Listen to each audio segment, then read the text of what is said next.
What's going on, everybody? Voidlego here, back with a brand new episode of Elysium. Last time on, we investigated even further into the art of cryptozoology and learned about many different cryptids within this fantastical world, such as the giant and the gnome and other such things, and the immortal biologist as well, which was very fun to listen into. We then went into the bookstore in order to find the programmer's backup of her computer game, in which we found a bunch of rooms of different businesses that have failed over the years, and which earned the moniker of the curse to everyone, since every business there just seemed to fail because of, mysterious reasons, which in actuality was just, mismanaged funds and whatever. We even managed to find a nice dice maker who's been living in the chimney for the past 14 years, who has heard all of the stories and knows pretty much every business that's been around here for a longest time. And so we finally got the backup, and right now we're about to head over to the apartment in order to find the wife of the guy we found on the boardwalk who fell to his death, inform her of that. And after that, we'll probably head on over to the second island and give the programmer her backup and finally find Ruby once and for all. So, let's get right into it, shall we, folks?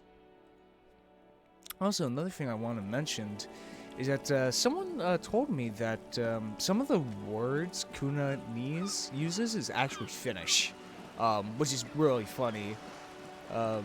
That little, ginger kid with, Whoa. What have we here?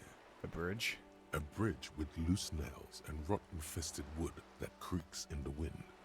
A construction code violation if there ever was one. Kim, looks like we got a construction code violation. True. They So never looks cleaned up around. the wall damage. The rest of Relashal looks better, though. Lieutenant, think about the splinters. The bridge is fine enough. Locals use it all the time, after all. It's nothing to worry about. He adjusts his glasses. Shall we? Yes, we shall. Anyway, as I was saying, let me pause real quick. Can't move 2 feet in this game without having a thought, which, hey, is very beneficial to this game. Anyway, some of the words Kuna is actually finished, which is very funny that the developers are actually Estonian, if I remember correctly. Yeah, Estonian. I could have that wrong. Could be misremembering. Which, possibly they're poking fun at Finnish people a little bit. And the person actually gave me some translations for some of the words. I can't exactly remember them off the top of my head right now. But hey, that's a fun little fact there that, obviously this game's very much inspired by, if there's ever been a game that is, Europe the game, it would be this one.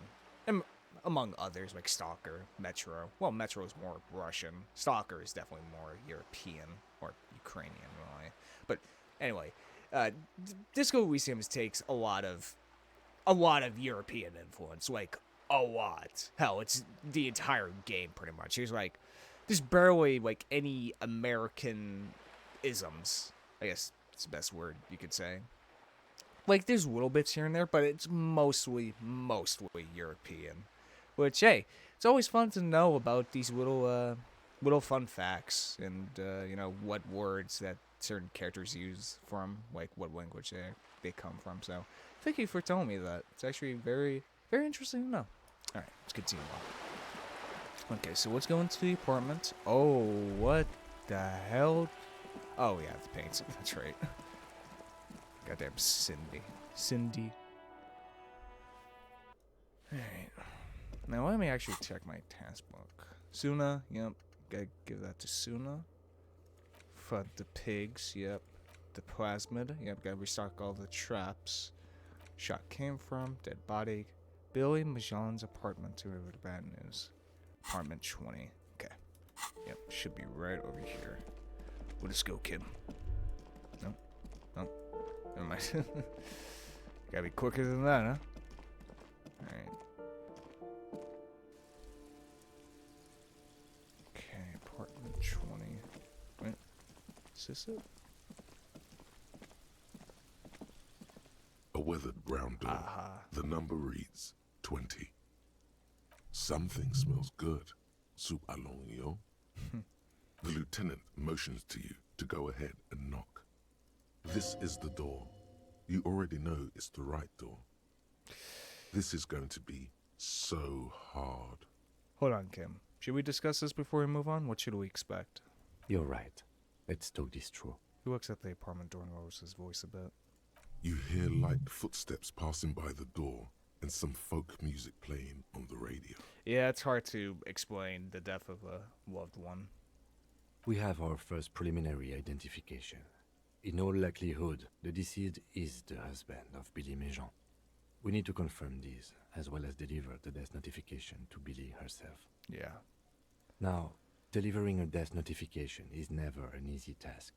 There's a reason why it's often called the most stressful part of our job. This is why it's usually done in pairs. You got this. I'll be monitoring reactions, ready to act if necessary. Do you have any advice on how to tell her he's... Dead? Just don't say that you know how they feel. You don't. Yeah. Good advice. Alright. I think I'm ready. The lieutenant motions towards the door. Okay. Hello? Who is it? A voice calls out from the other side of the door. And someone turns down the radio. Is this Billy Méjean's home? This is the police. Please open the door. The police? A moment, please give us a moment. You're shuffling inside. Tidying up. Nervously. There's fear in her voice. Yep. Come in, the door is open. She unlocks the door. Oh boy.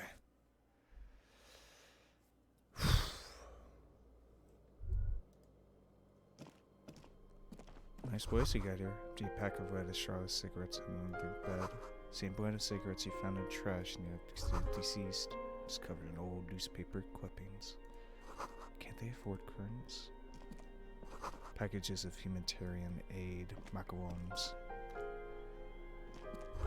Some leftovers kept warm on the stovetop. Smells like buckwheat and onions here. Just investigating. Don't worry, man. Chalk drawing height chart for children's growth over the years. Oh, kids. Oh, no. Textbooks for high school. Mathematics. Trigonometry, mostly. High school level kids. Posters of contemporary pop stars adorn the walls. Clock is ticking away with an odd cheerfulness. It's ticking makes you nervous. Links hollow in the world. Yeah, this is going to be hard, but they got kids too. It's you from the bookstand. Oh Did my you come to bring my god. cockatoo back? Oh my god, it's her. Oh my god. I did not expect that at all. Holy shit. She smiles nervously before the smile vanishes from her face. I don't think I introduced myself properly. I'm Billy. Would you like something to drink? She looks around the kitchen. Tea? Lemonade? We're out of coffee. The lieutenant has taken off his foggy glasses and is busy cleaning them in his handkerchief for now. You're on your own here. Here we go. Condensation from stepping inside. He must feel vulnerable without his glasses. Is this why he's letting you take the lead? Thanks, but I'm alright. Is this about Victor, my husband? Is he in some kind of trouble again? I can come pick him up in the station if that's what. She stops, her eyes trying to read answers from your face. No, Some this changes is in something expression. much worse. Is he in a hospital? How bad is it? How about some small talk before you break the news? Definitely no small talk. This isn't the time or place. Oh, empathy.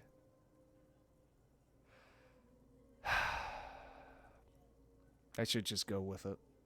Kim is here. Discuss things for you with Kim, Lieutenant's handkerchief. To 72. Please. Please, just let me succeed on this. You've done this before. Just keep your focus. Ma'am, I'm very sorry to say, but your husband, Victor Méjean, was found dead on the Marnay's boardwalk. What did you say? She blinks. A great and terrible spike.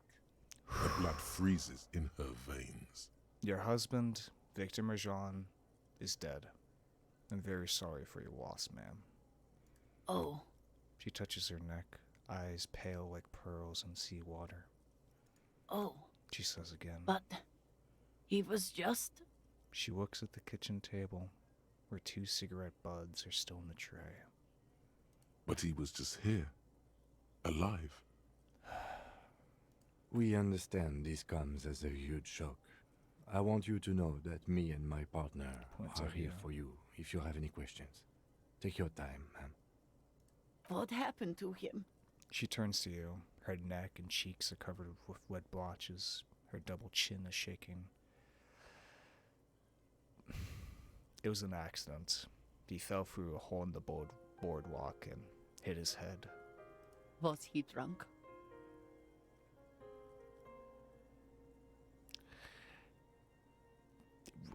Want definite answers, yes. I see. She withdraws, trying to And picture you the scene. just found him there, lying in the cold. How long had he been there? If you say 2 days maybe, it will be etched in her mind forever. It's...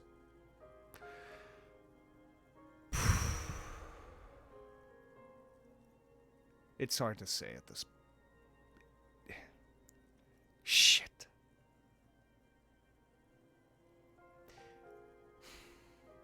It's hard to say at this point. She blinks, eyes welling up with tears, as her hand starts searching for something from the pockets of her dress. The handkerchief. Here, take this. Give her the lieutenant's handkerchief. Yes, thank you. She smiles a small, terrified smile, then wipes away her tears.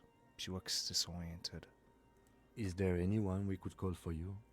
A friend, a family member, someone who could be here for you? No, no. She I breathes just in. need to tell my girls. The air gets sucked out of her lungs suddenly. It burns like acid. God, should I call them? Should I tell them to come home? No. A day. No. Take a day to recover. You'll be better prepared when they come home tomorrow. Good. That's probably the right thing. Thank you. She nods, but with a wretched expression. Just tell me, what do I need to do next? Where is he? Can I see him? We've taken him to the city morgue. The local coroner will be contacting you shortly to arrange the funeral. Here's his number in case you want to contact him earlier. He hands her a leaflet with the morgue's contact information. A very good call. Is there anything else that the RCM could do for you? No, I'll call you if something comes up. I'm still... She rubs her face, runs her fingers over cheeks that have become numb. Thank you. She looks down. Thank you for telling me. I'll call if... She runs out of breath. These are her last reserves of strength. Her muscles will give in soon. Already, she starts to shake. Again, I'm very sorry, ma'am. We should step outside and talk. Tim nods to the woman and looks back at you, his voice lowered. Set the library card by her. Leave the room. Damn. Damn, that was hard. You did well. Tim says as soon as you've left the apartment, the balcony feels cool and quiet. The stunning view of the district. Nod. What now? I'll call the station when we're finished with the day, and let them know the name of the deceased. That's it? That's it. We should get back to our case now that our duty here is done. What about Billy and her kids? They'll manage. They have to. It's not your place to live their lives. All we hear is just to deliver information. Wait, this is closed then. Let's go. Fuck. Damn. When this game wants to get heavy, it really gets heavy. That was so hard. And because it's such a real thing that happens, you know? Like, informing somebody that one of their loved ones is dead, you know? Master Investigator, you just can't keep yourself away from locked and hidden places, can you? What do you mean? Nothing. You're right. Get in there. Deep. Invade every personal space. Break every lock. Hey, I'm not some sort of peeper or Erica Fruto. Sure, friend. This is nothing sordid. Nothing inappropriate. You just have to do this. It's your duty. Chainlock shuffle. But anyway, that was a very tough scene. Honestly. Damn. Just damn, really. That's all I can really say. God damn. Tommy. Oh, I could do Tommy's. Yeah, I could do that. But I don't think right now. I think I want to go to Tsuna. Go to find Ruby. Hope that, yeah, I can do all of these. Also, I still have to do this as well. So, also, let me read this new font. But now it's clear you like to look inside containers. You like to open doors and see what's behind them. Maybe secrets. Maybe more juicy containers. Let's be honest, you like all containers. Trash cans, utensil trays, manholes, coat pockets, secret containers left behind by the Philippine kings that hold forbidden relics. Okay, you haven't come across one of those yet, but one day. Wait, is that why you're so hell-bent on opening containers? Do you think you'll find the Holy Scepter and the Orb de Machange? Maybe. Oh, god damn it. Wait. Went to the village and coast officer. See you there, Joyce. God damn it, I do have to walk all the way over there. Damn you, Joyce! Well, if we're going to walk all the way over there, I wanted to test my luck with Tommy at least. I'm going to do that real fast. And just, I don't know, try to, I don't know, be on his good side, maybe? Do something for Tommy. I still feel bad about Tommy, man. I still do. Damn teenager's still here. Oh, look. It's the cop who turned me into a bad person. Yeah. No way in hell. Not even gonna try it. Alright, let's just go down here, shall we? And get back to it. The old case. And also fill up those traps with locusts as well. What to do indeed. The trap stands empty amongst the reeds. No insect sounds or movement around. Only the reeds melancholy rustling. Release the locust into the empty trap. The locusts, dazed from being transported, slowly begin to acclimate to their new surroundings. They're not really going to get the chance to get comfortable here. Probably not. Good. Now that's done. When do you think we will return to our impending apocalypse of a murder investigation? Alright, Kim, stop being so sarcastic. Don't answer that. It was a rhetorical question. He doesn't want to, but if there is one more cryptozoological runaround, he must force the investigation back on track. This better be it. Don't worry, Kim. It's on our way, alright? Plus, I had to get all the XP for Shivers, alright, man? This was important, damn it! I'm telling you. Alright? It's important. Okay, just gotta find the others. The shotgun would come from here. Trees block the way. There's that little shed. Sounds of life in the north. Washboard scrubs filth from fabric. Oh, there's the drunk guys right there. Okay. I'm gonna go find the other things. I think another trap should be right over here. If I remember correctly. Little black swallow circles above you. You're a chirp. Little chirp. Okay, let's cross over this moment. Water runs from the rust. Sources upstream. Broken pipe? Perhaps. Perhaps not.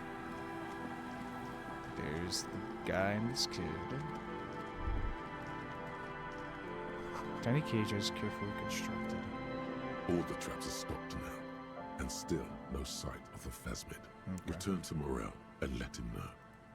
Good. Cross that off. Go down here since there's another one for here. All the traps are stopped now, and still no sight of the phasmid. Return to Morel and let him know. Oh yeah, that's... Is that true? Yeah? Yeah, okay. Shit, damn it, I could have won all the way back. Ah, whatever. Well, since we're over here, might as well just... Because I thought, you know, we had to fill all of them back up again, but no, it was only the one, of course. Okay, let's go to Loona, give her the cube, and then bada bing, bada boom, we'll go and find Ruby. She should come back here when it snows. Strange feeling. Presses quickly. Same address, the reprogram of Fortress Accidents looking for her. Hello, Loona. Got you your cube back. Yes, what is it? About the offsite copy you asked me to bring. Yes? I brought you the filament. Give her the offsite copy. Thanks. Looks She like it's takes the one. filament, inspecting metallic tape on the side. What's going to happen now? Now I'm going to print it out to see what's left of it. She's already inserted the filament into the radio computer's core, ready to close the door. Wait, no. That's dangerous. She shouldn't do it. Wait, don't put it in yet. It might be dangerous. She starts to No, stops almost immediately. It's not Of course, I dangerous. was Just humorously. depressing. What are you even hoping to find? I have a theory. She says. Lintel when was it clicks able in to place. divine the anomaly's location from this broken copy. I want to repeat their calculation, only this time with better equipment. Mm. Watch. She What an pours intricate press points display on of Shin's failure. keyboard. The paper starts filling out with ink, soaking it in a gleaming blackness. Not a single line of data stands out. Whoa. This is wrong. Machines shouldn't behave like that. Something's very wrong with that filament memory. Sona doesn't reply, her hands running over the printout. She's looking for something. For her morning star. Eyes scouring the millimeters. Here. She I suddenly found says it. whisking her ink-stained fingertip. Where? Lean closer. Hold on. She's behind the keyboard now, typing in some numbers that only she understands. The terminal beeps, and the white inside starts pulsating like a glowing heart. Say nothing. Just give me a second. I'm She almost... murmurs. She clocks up her typing speed. I've never witnessed a program at work before. Jenna leans closer to whisper. done. Someone I've got jumps it. up from keyboard I like a found spring. the location of the anomaly. Oh shit, there's joy in her voice as she bumps her fist into the air. You did it? You found the coordinates? I found the coordinates. She lets out a celebratory laugh. She's beaming. You can feel it in your heart. Hey, at least we're able to help somebody out. Great job. Oh my god, congratulations. Thank you. She yells back with a grin. So, where is it? Where's your 2mm hole in the world? There. In the swallow. She points at the other end of the church where a group of water bowls forms a ritualistic arch. Think you can help me again? She tilts her head, eyes sparkling. Sure. I need you to go move those water bowls for me. I need to double-check my calculations. What an interesting proposition. Truly a task for the intellectuals. Solving the puzzle of water bowls. Truly. Wait, I'll go figure it out. I'm good at intellectual puzzles. Figure it out? She shakes her head, grinning. No. I don't need you to figure anything out. I've got a computer for that. She pats the mainframe. Just walk over to the circle and follow my instructions. Move the third bowl 2 centimeters to the left, and the fourth bowl 5 centimeters to the right. This should do the trick. 2 left, 5 right. What? She only wants you to follow instructions. Nothing intellectually stimulating. In this task, a child could do it. You know what? I'm actually going to type this into my Steam notes. Because I feel like this game's going to fuck me over. Alright, I'm going to write this down, god damn it. Yes, but you like moving things around. Moving things around is calming. Sure, no problem. Thanks. She smiles. Alright, look you, peace. Alright, well, let's go ahead and do that. Yep, it's telling me. Okay. Move the water to the right position, port back. Okay. So which one is which is the thing? It's awfully silent again, as if someone turned off the entire world outside those walls. Water inside the bowls stands still. Measurements have been marked down around the bowls. Okay, Each chalk-drawn line representing a centimeter on the floor. that's good. Oh boy, this is going to be good. Okay. Okay. Move the third bowl from the left 2 centimeters away. Is that right? Let me check. Yep. It moves like a ghost without creating a single trace of sound. This task is an insult to your mental skills. Logic, not now, please. Move the fourth bowl from the left 5 centimeters to the right. Some water spills out of the bowl, wetting the floor. The lead programmer sends you an encouraging thumbs up from across the hall. Time to run back, or maybe walk. This is a sacred place after all. Damn you, logic. I know it's simple, but come on, man. Simple is good. Yes, what is it? I've moved the bowls. Was mind-numbingly easy. What's next? Great. Everything should be aligned now. She stops, biting into her chapped whip.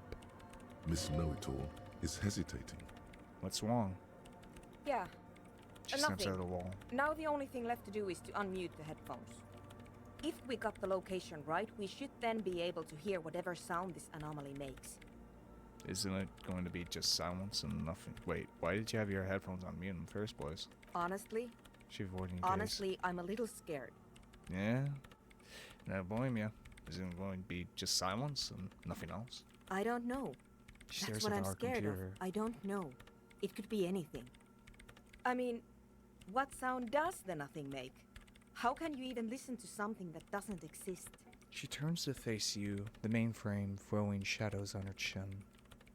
What if silence is only what surrounds it, but the swallow itself is... She grows silent, her face very pale in the cold light of electricity. You're right.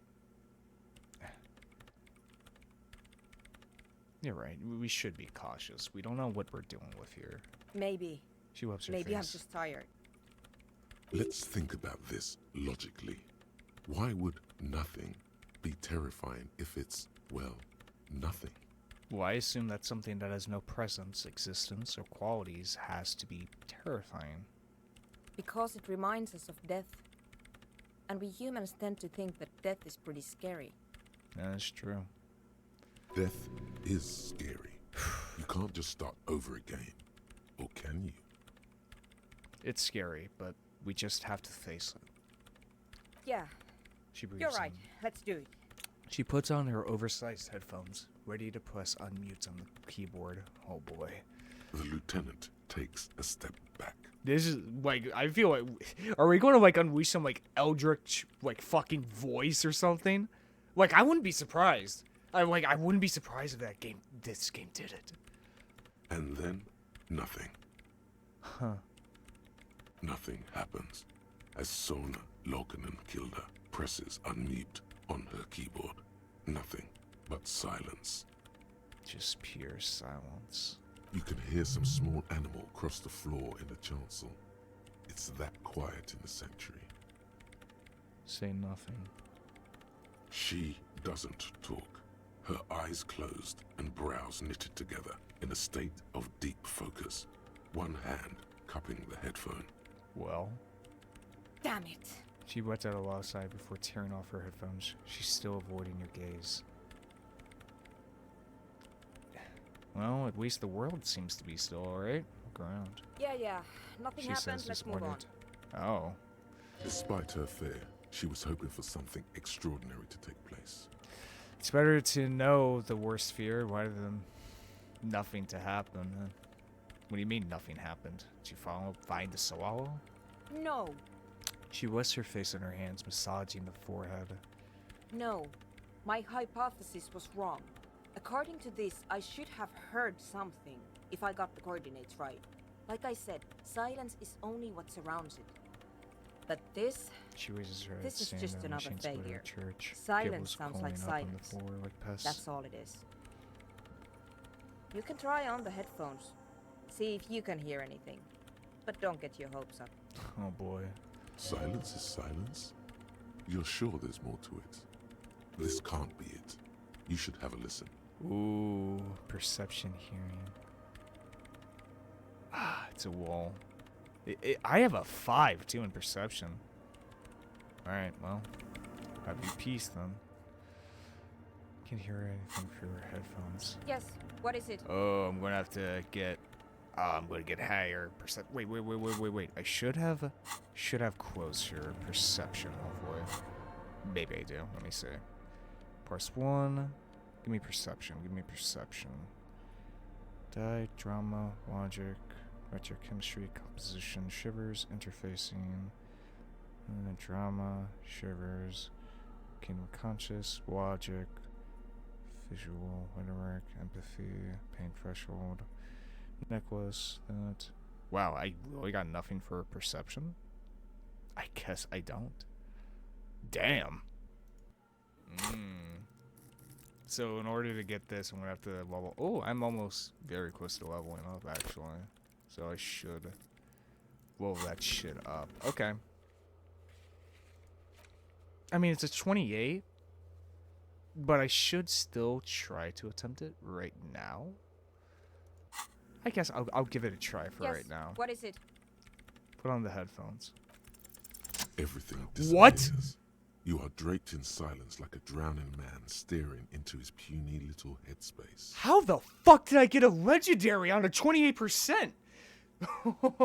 Oh, fuck. Okay. And then the pressure changes. What does it mean?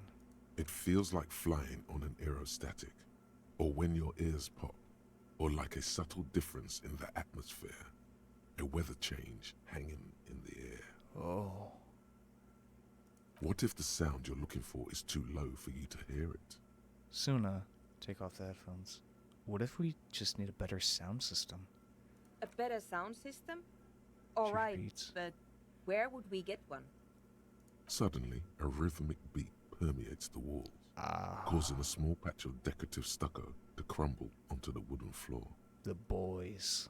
They should really allocate some renovation funds to this place. Murmurs the lieutenant, inspecting the damage done to the apothees.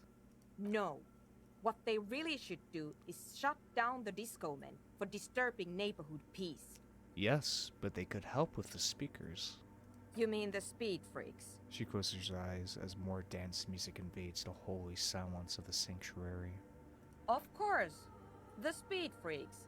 They have a fantastic sound system. And you think they would help me? They would, if you wouldn't mind them moving in with you. I guess I could live through a week or two of peaceful coexistence. Okay. Brilliant negotiating there, detective, as always. Great. I'll go talk to them then. Sure. Let me know how it goes. She whinkers for a moment before Thanks, heading. officer. Damn right. I can't believe I did that. How the fuck did I get a successful check on a 28%? Oh, fuck yeah. Another one for Void, baby. You know, sometimes things just go into my, sometimes things go my way, man. Just like that, and I already talked to Andre, got through all their shit as well. Hell yeah. Alright.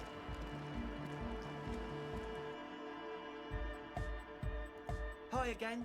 So, how are things going? Alright, I'm here to talk to church again. Yes? What's the deal? Good news. I managed to convince Suna. She's okay with you guys moving in, but on one condition. She needs your speakers for her project. We are grateful, Copman. You're an augury of a new era of Nordic dance music. The speed freak smiles, happier than it's ever been before. You're going to have to share space for a couple of weeks until she gets her research finished. That's fine. We can manage. He grins, excited. And you're still sure about keeping our little side business, right? Oh, you mean the illegal drug rob? There will be no shady shenanigans in the church. Only love and andronic dance music. Fine. He We can seems make do. disappointed. It's going to take us a bit to move our stuff inside. A couple of hours, maybe. Come check back later. Andre Let's waves get to the moving. speed freaks. Move the tent. Bingo fucking bongo, baby. And they moved all their stuff. Nice. Alright, cool. Good shit, man. Oh, fuck yeah.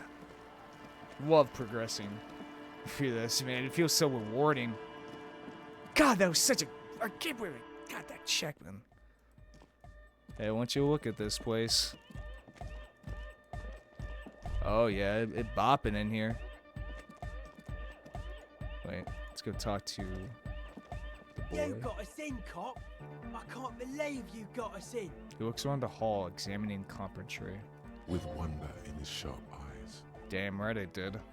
Between you and me, I don't know if you've noticed this about me. I'm a little suspicious of authority. But you really came through for the hardcore underground. Damn right I did, Noid. Yes, you really came through for the hardcore underground. He spreads How his come? arms, looking around at the speed freak setting up shop. Andre is busy cutting some slightly less lame, but still quite ungainly shapes on the church floor, sweating profusely. Estelle using her contact mic to listen to a tree underwater. The one with the large head is blasting the dance track on repeat, while the stained glass window behind him is rattling from the bass. Sire, the tent. 'Twas a security risk, and in here, sanctuary. 'Twas only noble of you. These kids got spunk. I admire that. Okay. Lieutenant keeps it ironic. Look, I know it's a church, but it's abandoned for years, Kim. I mean, nobody's been using it. And sure, it may be a little sacrilegious. But at the same time, things have to change. And well, if it means getting a desolate church that's been abandoned for God who knows how long, isn't it better to transform it into something else? If it's not serving the scene as a church anymore? What he means is, you can't possibly have handed them this real estate for such a flimsy reason. Then again, whatever keeps your nose out of the bottle and on the job. Noid, what do you think about the church? It's a miracle of carpentry. Their bodies carved into total shapes. Now it can be something more. He rubs his hands together. How do you like the glasswork? Points to the stained glass window. I don't. Fuck her Look. giving me the evil eye. He looks over his shoulder. That's her innocence still es dead. Mind your words. You defend her, law minion. He cracks his She neck. was a mass murderer. What's up with that? Mass murderer. Mellow, man, mellow. Yells his no friend. one's a mass murderer. This is a house of love. Mass murder on the floor. But she's pretty.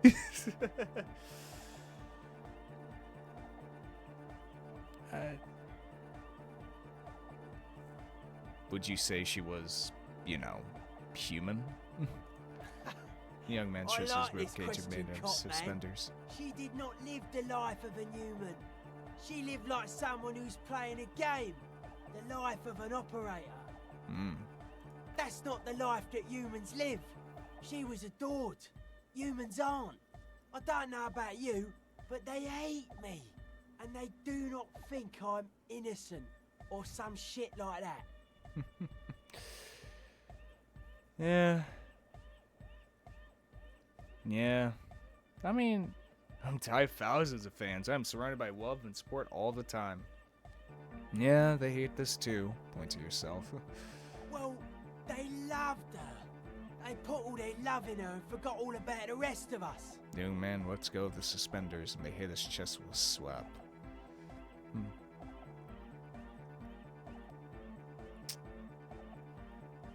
And isn't she supposed to be an embodiment of the world spirit? The world spirit does not have a body. It has organs. Hardcore is an organ of the world spirit. He raises his left hand. This Arno van Eyck track is an organ. The carpentry and glass cutting that built this house are also organs. She's a thief, if you ask me. An organ thief. All innocences are.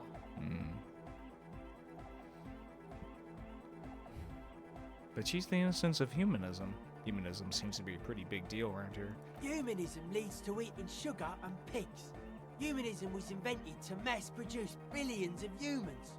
Billions of humans can mass-produce hundreds of billions of pigs. And many, many more tons of sugar. She liked games. Her legacy, the thing we live in, isn't real life. It's a strategy for some kind of victory against a long-dead opponent. But, yo, I'm only annoyed. What do I know? Yeah, I'm done talking about her. I don't want to think about her anymore. What a strange choice of words. Caustic, overflowing with negativity. That can't be healthy. Ow. What's happening here? Why do you keep coming back to this window? Gotta take my morale. It's a nice window. Why do you keep saying that if it isn't making you feel well? Don't come back to this anymore. Stop talking about that damn window. Let's talk about something else, Noid. Sure. The old man cracks his knuckles. Take care, Noid. Alright, let's go talk to Loona. Try to finish her project at least. Yes, what is it? She doesn't look up from the keyboard. How's the project going? See that your neighbors have moved in, but all I hear is andronic dance music. What? She leans closer, What eyes did knitting you together in say? puzzled expression. You can barely hear her over that thumping bass of andronic dance music. I said, how's the project going? I can't hear you! She shouts, The pointing at the music enormous is speakers, too tuning out the sound. Give up trying to communicate in the nightclub. She shrugs and turns back to her radio computer. Alright, I'm gonna have to tell Aga to cut the music off. For right now, at least. Damn, what should I, but maybe physical instrument? You know what? Yeah, sure, let's go for physical instrument since I have one more thing in that, so. Do that. Alright, AK, gonna have to turn that shit off for a minute, man. Denarian Church, the place to be! Make some noise, my church people! Large speakers are set up behind the young man, blasting a familiar song. Vibrations thump through your blue soul. The music sounds much better in the church. He stands on stage behind a table, nodding along to the music and waving his hand in the air. In front of him, the audio mixer, one reel spinning. The other reel deck is empty. Cables run hither and thither. On one side, you see an auxiliary line in with the number 4.5 written next to it. How do you like in the church? Yeah! Back on the case! No disgrace! He pumps his fist in the air. Bring it down to party place! The first page of the second chapter! His voice echoes all around the grand hall. Could it be? Maybe for him, you only have a chapter or two left in you. Oh shit. Last of the penultimate, more like. Goodbye, egghead. Alright. Andre, gotta turn this shit down so I can talk to Loona. It's all set up, man. Can you already imagine 1,000 people in here? 10,000! He waves his hands in an unbelievably lame, non-hardcore manner. Ecstatic vibrations, totally transcendent. And I've finished setting up the new compressor too. He looks at the opposing black box in the corner, tuning out the sound. Now the only thing left to do is the name of the club. Will you do the honors, detective? What do you propose as the name, Andre? The name. Appears as small Everything I over managed to one come hand up eye with touches sounds all. just wrong. Andre's overthinking it. Says the girl with the microphone. Yes, you should do it, detective. The speed freak with It yellow would be beads good around for his the neck look at you. science. Noid's right. You've helped us so much. It's the right thing to do. So, what would you suggest as the name? How about something simple? Like the club? The club, huh? Too modern. Andre And shakes too his spiky ironic. head. We don't want ironic. We want real. Real and true and beautiful. Like a morning after the rave. Hey kid, you must have a lot of ideas. Yakokata! The freak with Yakokata! The place to be! With the freak with the large head yells from the stage, waving his hand in the air. Yeko Qatar, the zone of ecological catastrophe. That's too morbid, Egg. Got anything else? Hardcore! But what was Victor's smile adorns his face? No, it has to be bigger than hardcore. That Yes, looks like he's it has to be even bigger than hardcore to the mega. It has to be bigger than the scene. Noid, give me your 2 cents on the issue. The amnesia. Amnesia. Like the... I can't remember the name of the club, Amnesia. Amnesia!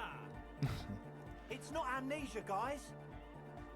Zuna, do you have an opinion on this? I don't. Okay. Good. We have too many opinions anyway. Kim, how would you name the club? I wouldn't.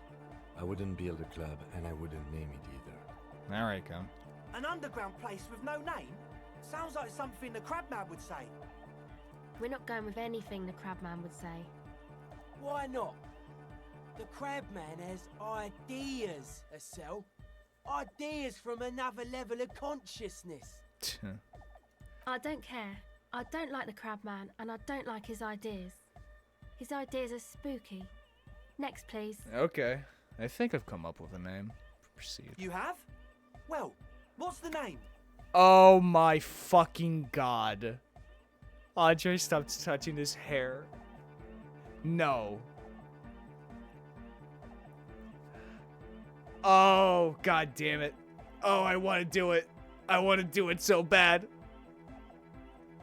Oh, I wanted...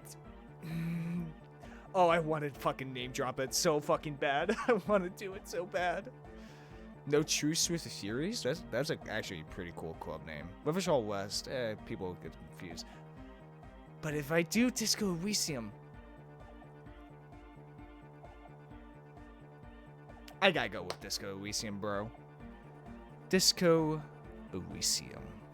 Like that DeLorean word for the world, you mean? Elysium.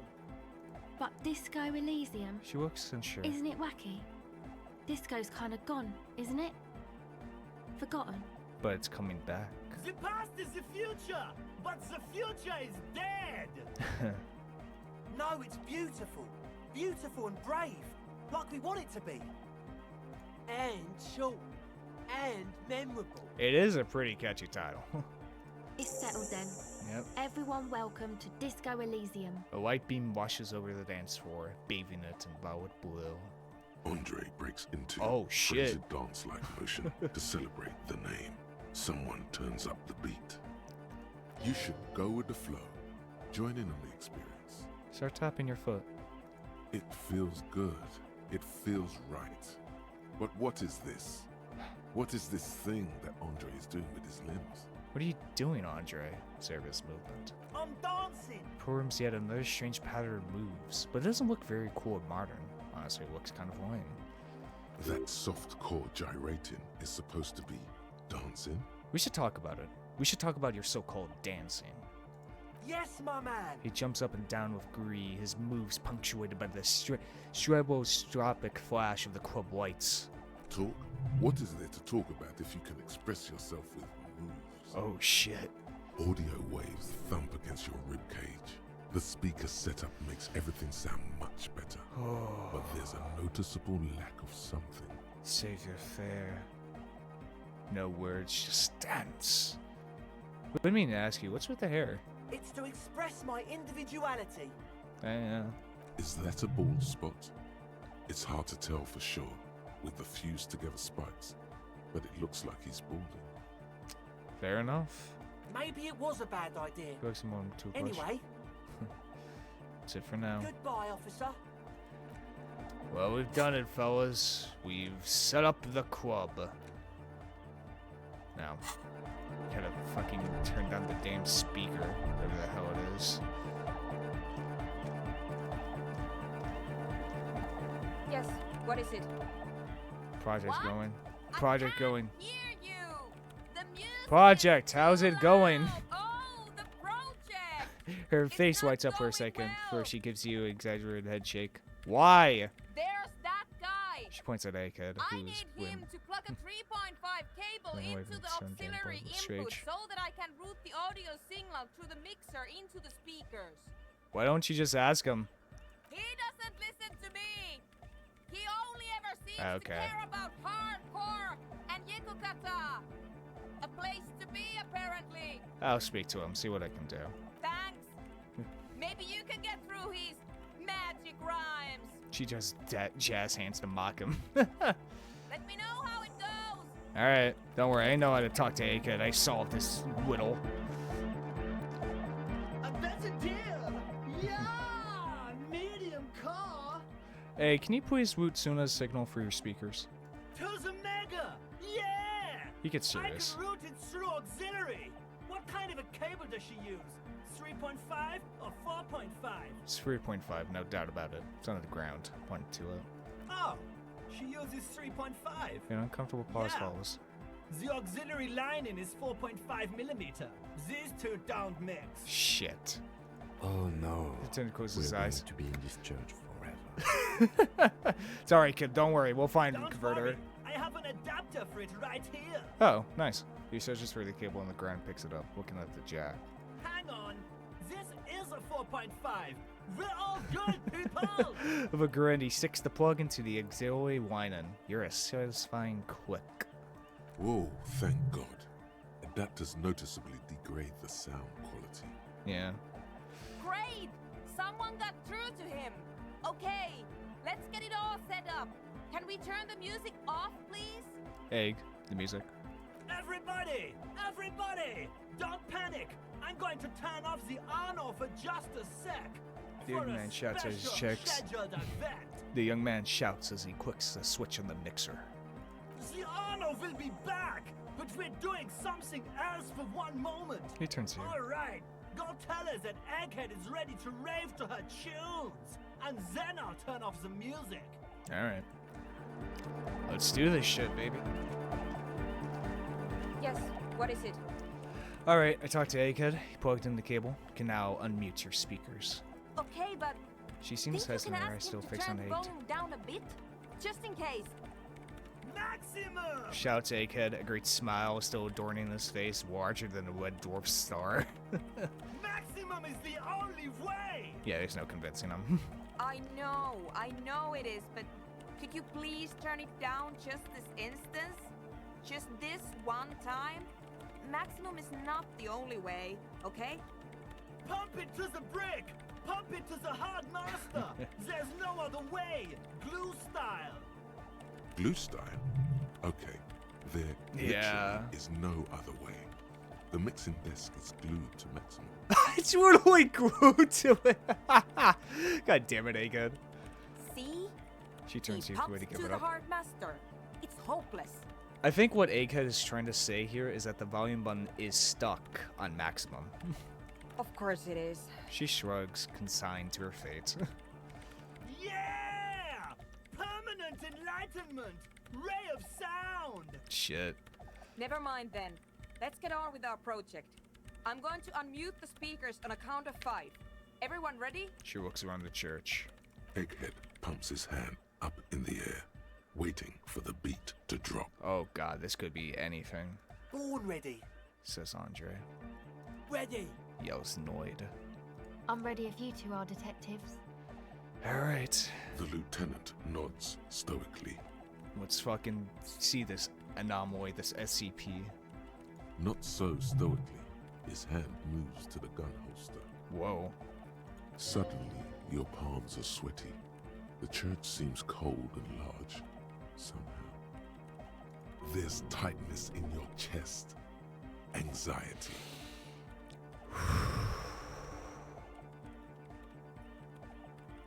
Okay. Ready. Proceed. 5, Oh god.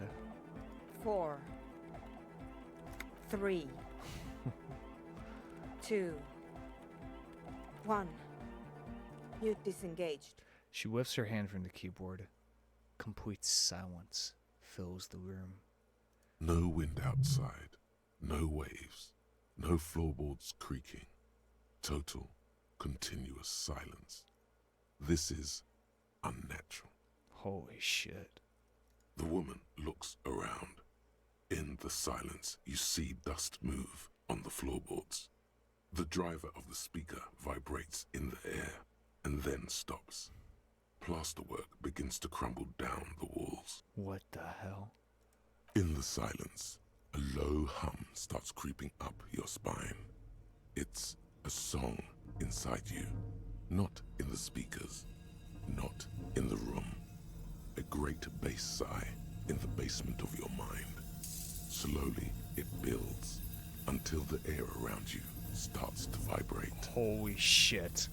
It's out there now, in the world, made manifest. It will devour everything. What the fuck? The floorboards, the glass, the streets and the people. Nothing will remain. Guys, what's going on? There's a alarm in the man's voice as he steps back to scan the surroundings. A slight rattle like crystal clattering in the cupboard fills the air, joining the chorus. It's getting louder. Says Noid, his eyes riveted on the strange circle of water basins. In the basins, the water looks like it's boiling. What the fuck? Hosiana! Mother of Mega! You hear Egg yell, then something else, but his voice is growing faint. In his mind, a tidal wave approaching from afar, swallowing entire coastlines on its way. Salvation. What the fuck? He's peaking. The worst high he's ever been on. Hey, is that weird rattling sound? The beauty and the beat! The future of dance! Planetary! No, Egg! It's the window! The grass shards around Doris DeVelle's vacant heart appears to be vibrating. From the sound, it almost looks like if she's alive. In the corner of your eye, the lieutenant steps aside, cautiously. Shit. His eyes searching for a possible evacuation route. The window is going to come down! Holy No, fuck! the roof! She looks up, a screech fills the air, a scream of wood and nails. The pillars of the church twist and creak above and around you. Cracks appear on the stained glass window. Cracks run up the wooden pillars in the dark. Holy fuck. Come down to us! Love! Below it, all the bass grows, like the jaws of a giant compressor gnawing on metal and wood. It does not sound benevolent at all. It's shaking the building's foundation. The floor twists. Dude, this fucking music. That's it. I'm muting it. Switches for the keyboard. Yeah, we should stop it sooner. Mute it! Shit! It doesn't stop. The woman is A furiously seal? racing Have down, but the sound doesn't stop. Yes, I've turned it off. She yells, holding the contact mic in her hand. Andre, pull the compressor. The place is gonna come down. Fuck! Andre frantically can't smashed shut it up. buttons. The signal's passed. It's not in here. It's... What? In the mixing desk now, building into a positive feedback loop. Oh shit, Egghead. This is it. A great roar. The vault of the roof twists above you. Glass shatters somewhere near the door. It's coming down. Egghead, it's in the desk! And then it stops. Totally and utterly. As if there never was a sound. Only your ears still ring from the shock. Everybody is staring at Egghead, holding a dangling cable in his hand. A black 3-pin connector. What the fuck was that? Egg. I pulled the plug. He says It was calmly. getting too hardcore. You did good, Egg. Andre Most of the breathes place silently seems with to the be space intact. window. Fucking hell. Programmer lady, tell me you were recording that. 4 years. The one whispers. 22 people. Millions of reals. All that time. This is what we were up against. Just erased it. Her lip trembles. Suliswolf isn't gonna believe this.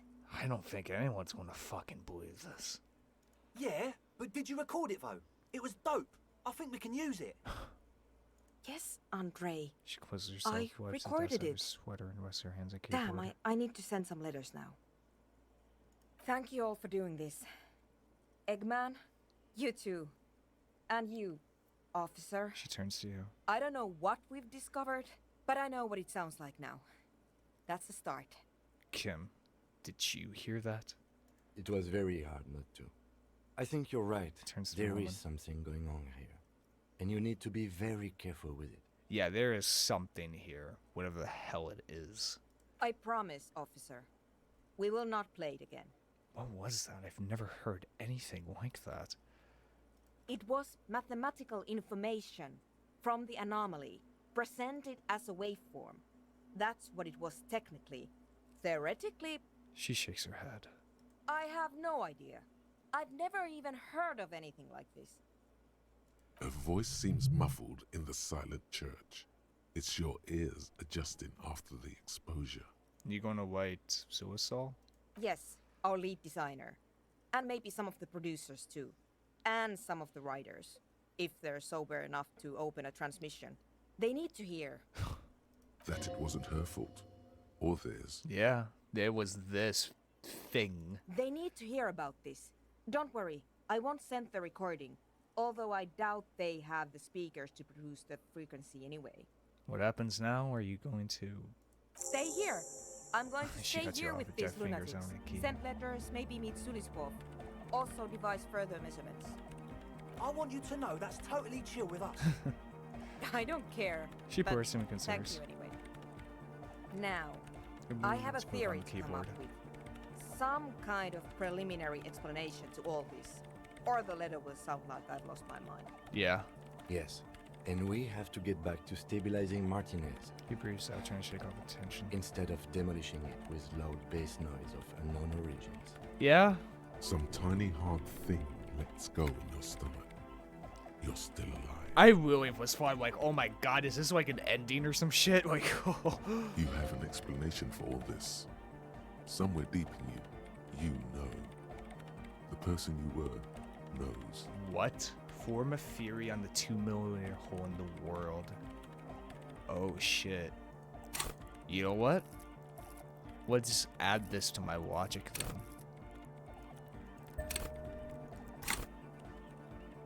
Even. Okay, I'll let you work in peace right now. For right now, I want to get back to Runa and give her the news about the grasshoppers. Whatever, real quick. Do that real fast. Then go back and finally go to Ruby. That was... Holy shit. I don't know. That was intense, I have to say. That was like really actually intense as shit. Like all things considered. Like, oh my god. Alright, let's just get over here. Try to get out of here real fast. Oh my god, that wolf. Wolf, holy shit. But a theory, eh? Maybe I'll try, yeah. Yeah, try to come up with something like that. Do it real fast. God damn. Hello, dear. It's good to see a familiar Oh face. no. I restocked the empty trapped. Where's Morale? Thank you for doing that, dear. She manages to smile for you. Her smile is weary. Her earlier ebullience has left her. Oh no, where did he go? Morel still isn't feeling well. I convinced him to stay at Gary's to get some rest. She looks down at her hands. I'm afraid the cold has really gotten to him. It's probably for the best. It's awfully cold out there in those weeds. I'm sorry, dear. You've had to drudge through them so many times. Such is field work. A young person's game, as they say. Yeah. Her voice is shaky. What is going on here? So who's going to check the traps? Morel will eventually, or we'll talk Gary into going back out, perhaps. The lieutenant stares at his shoe, caked in mud. He doesn't say anything.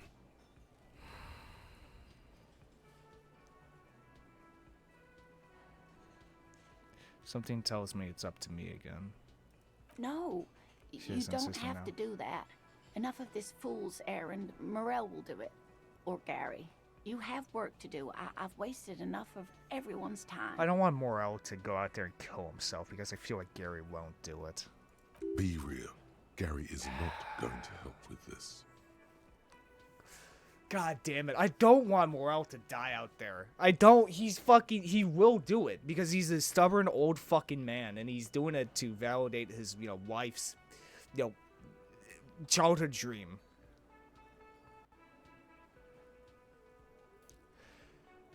Kim, you're going to hate me. But he's going to die, Kim. You don't understand.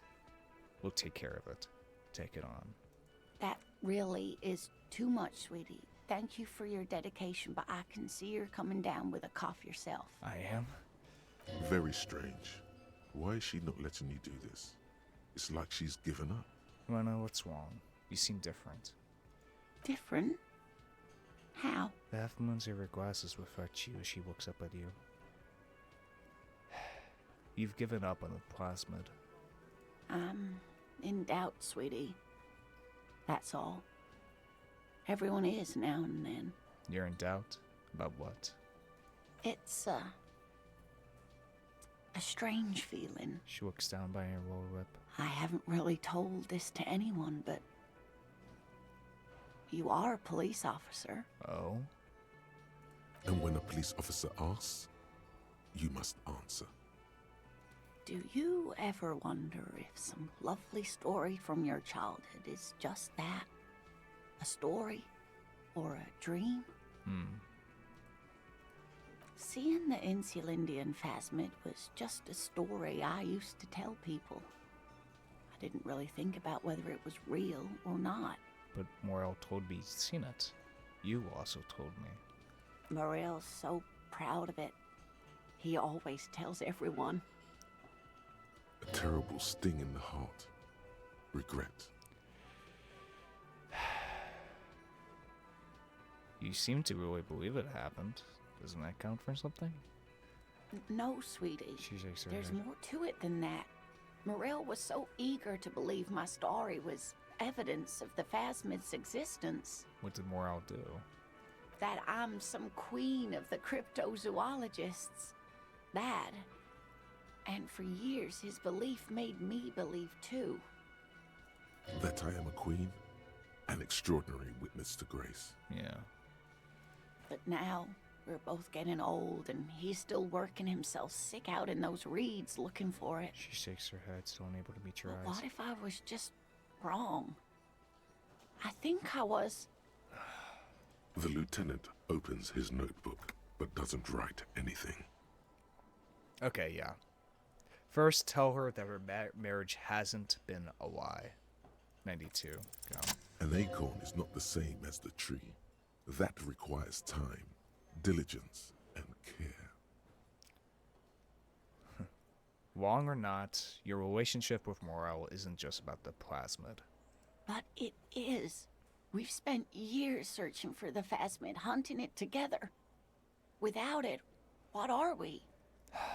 Just another pathetic old couple. If I hadn't led him down this path, he could have a steady job lecturing at a university.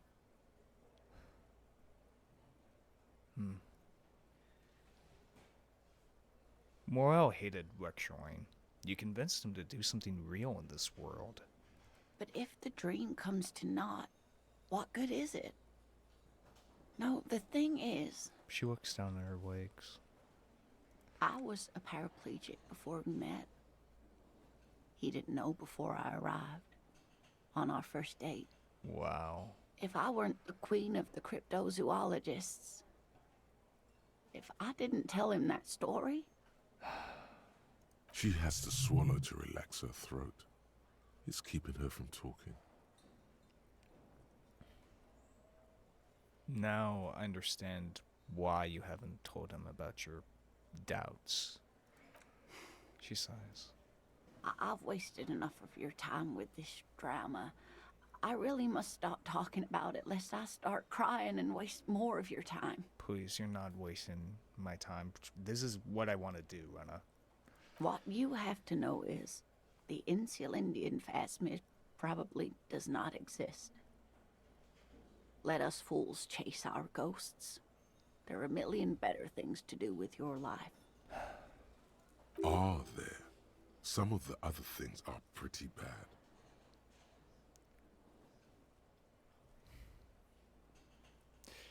Thing is, you're not sure you made it up either. I'm not sure of anything. She looks out the window. Sometimes I still see it, you know. The real memory. Not the memory of the memory, but it's so hard to tell the two apart. Yeah, when does a story turn into a memory, huh? Either way, I should go. Poor Morel is running a fever, and I need to get him home to Jamrock before we overstay our welcome with Gary.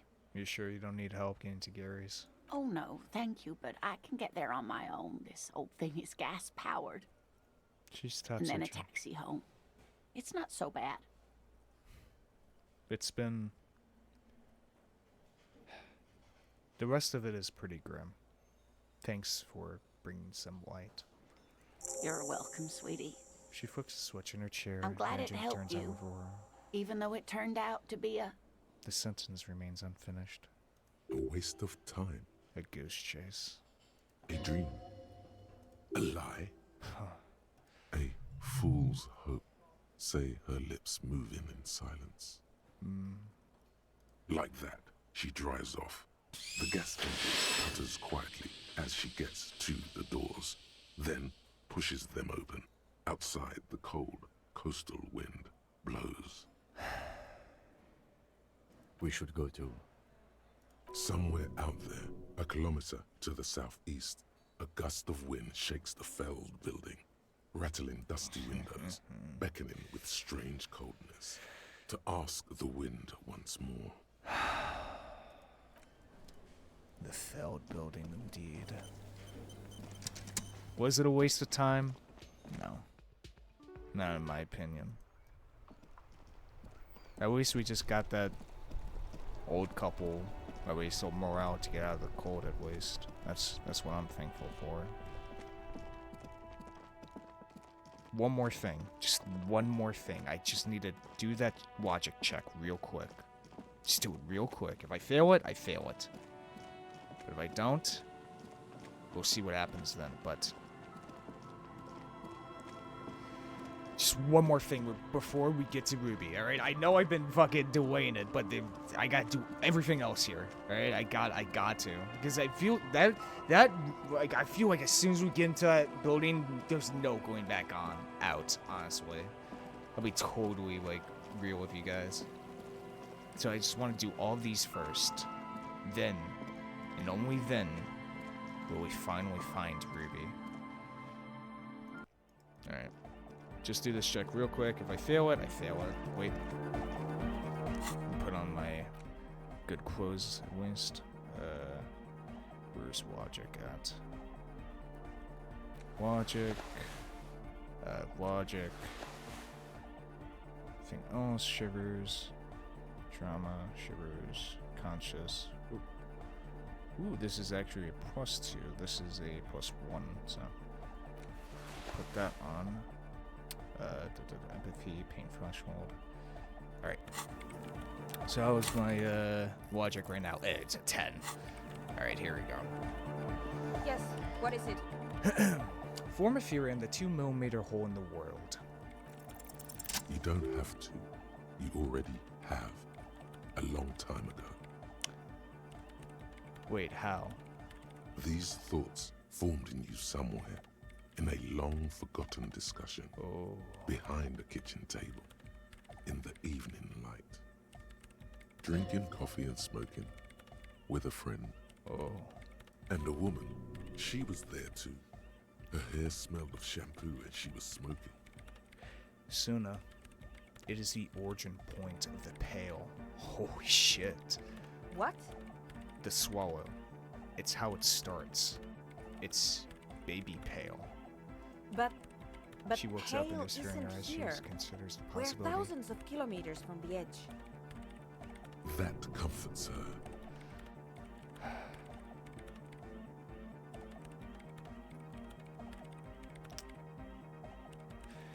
The Pale was only an effect. A transition between the world and that. Then, what is that? It's nothing. No, it's less than nothing. No. It's less than nothing. the final West state for reality. Imagine if all this never was. Then the Pale is...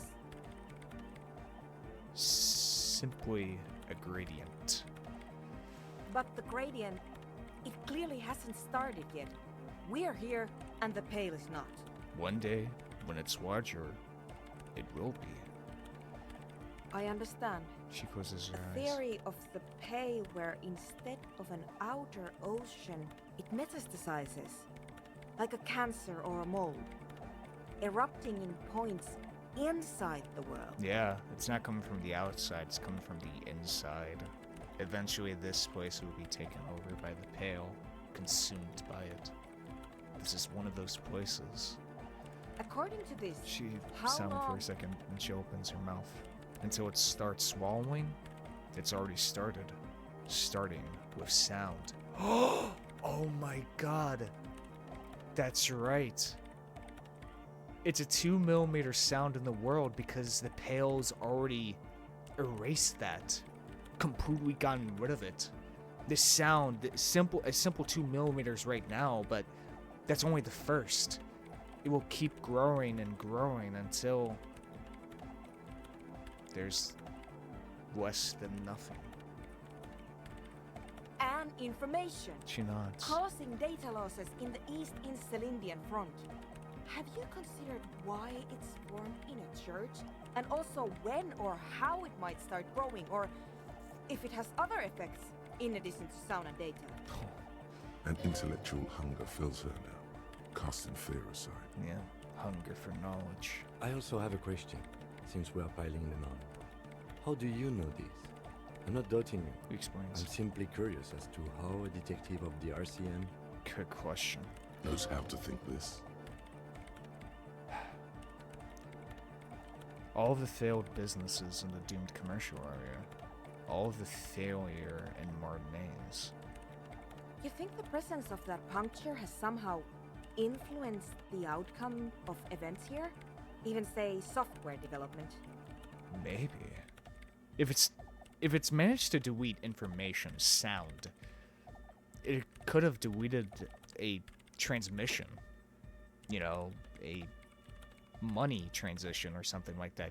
Completely gotten rid of it and nobody would know. She already made up her mind when she heard it. Some kind of great and uncaring force had to play a part. It wasn't only them. Yes, even the revolution was defeated here. I mean, a kind of entropanetic history. I told the producers we need to go and move to a normal office building with amenities. But no, the artists like the milieu, the writers like the history. She shakes her I head. told them.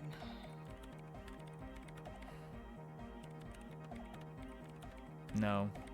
I mean... No, it's better that they don't know. But... What if it is affecting them? But she's been there for 14 years. But what if it is affecting her? What if the plasmid as well? What the hell? Oh my god, this... Oh. This just brought up so many more questions.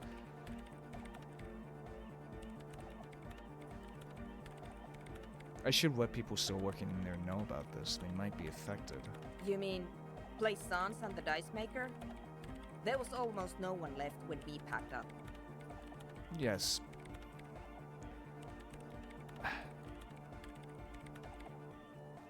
Yes, both of them deserve some out. They should. Then go tell them. She smiles, suddenly encouraging. Didn't form in a church. The church formed around it. Of course! A Pinewood. pinewood sarcophagus. Or a She looks for words. containment facility of some kind. Built by the first settlers. Or it can be a coincidence. Yes, but still, I have considered the same. And the bad news is, there were 7 such pinewood churches built in the first decade of Revachol settlement. Most of them 7. were burnt down during the revolution, or repurposed before, during the suzerain. I'm not saying all of them have one in them, but Some of them might. Yeah. A black grain hanging in the air. I think I've had this thought before. That's how I know. An amateur anthropomedic police officer. I'd like to say I've heard stranger things, but I'm not sure. This is a hell of a guess, however. Well worded, I might add. Yes, it is very interesting. But I wouldn't say you know. Yeah. This is a guess. One that's going to have to be proved by anthroponetic scientists. One day, all the world will be like that 2-millimeter hole. She falls silent. The wind blows in through the hole in the stained glass window, cold and moist. I'm going to leave that out. But the rest, some of this I can use to start to explain this to the rest of the team. Maybe I'll sound mad, but... Man, you will certainly sound mad. Well, yeah. One more thing. She shrugs. Maybe a club for anodic music isn't the worst thing you can erect around this particular point in space.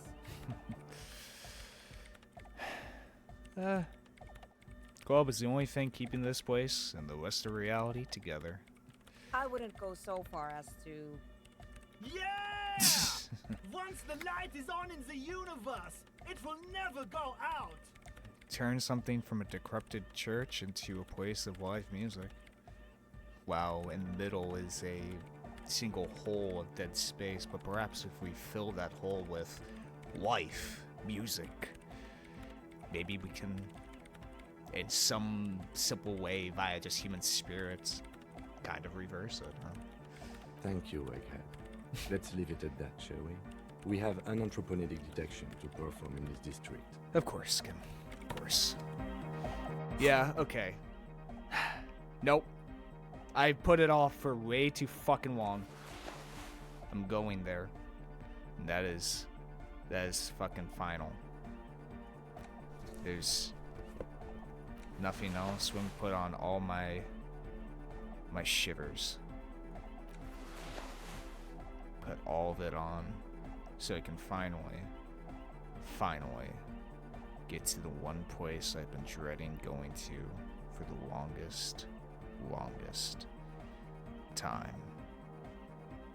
Anything else for shivers? I don't think so, but just one last look.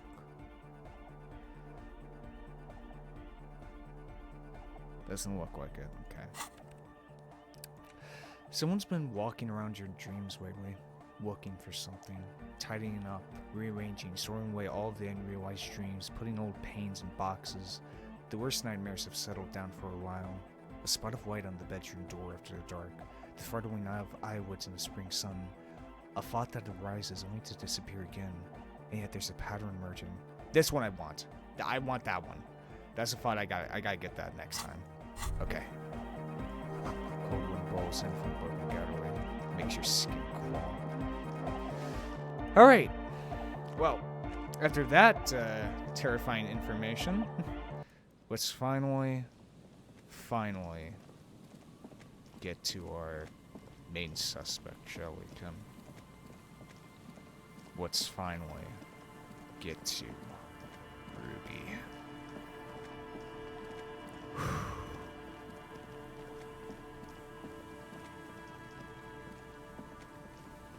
Let me just take one more round.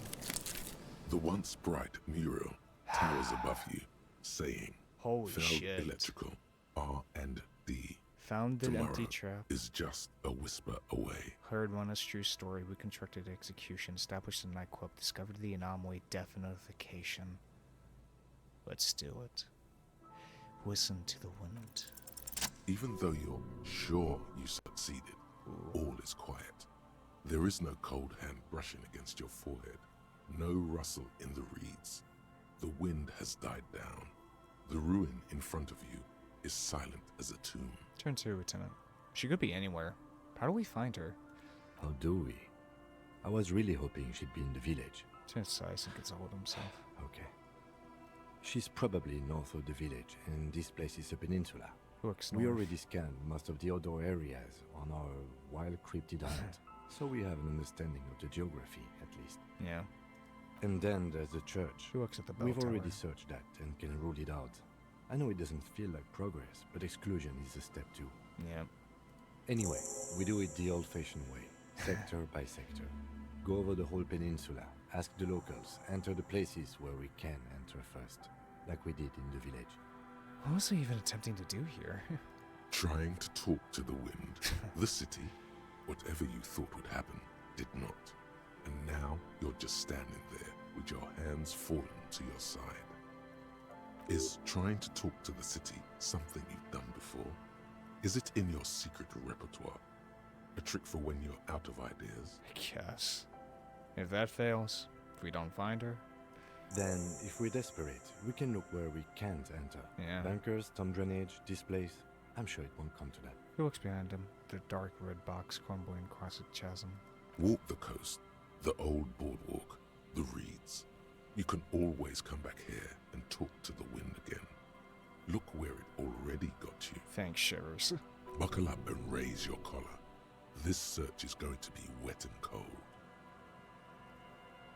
I mean, listen to the wind again, I can do it again. Suddenly, there's a sigh, Ooh. carried on the molecules around you, moving, flowing from high pressure to low pressure, like that of a woman emptying her lungs. She wraps the collapsing stone box in front of you in her breath, flowing through it, Where does it go? in through the collapsed roof, flowing down a concrete staircase to the basement, sweeping away footprints in the dust on the stairs, and then the beach below the boardwalk, its winding tunnels, a whisper away. What is happening? She's down there. Say, I think she's down there, below this building. Okay. Why? We've looked everywhere else. Ever since I woke up, maybe even before, I've been getting these strange cold spells. Good, good. Yes. Cold spells. He seems So incredulous. basically your hangover is telling you she's down there? Call it a gut feeling. So, how do we get in Shrugs. there? The doors were on the collapsed side of this building. They're gone, basically. There's a ladder next to the sign. Point to it. Perhaps we can climb it, enter through the roof. Perhaps you can climb them. We are not climbing anything. I'm 43 years old, and I plan to live to see 70. Great. Thanks, Kim. Thank you for the votive imposition. Patience. Climb the ladder to the roof, or find another way into the field building. Well.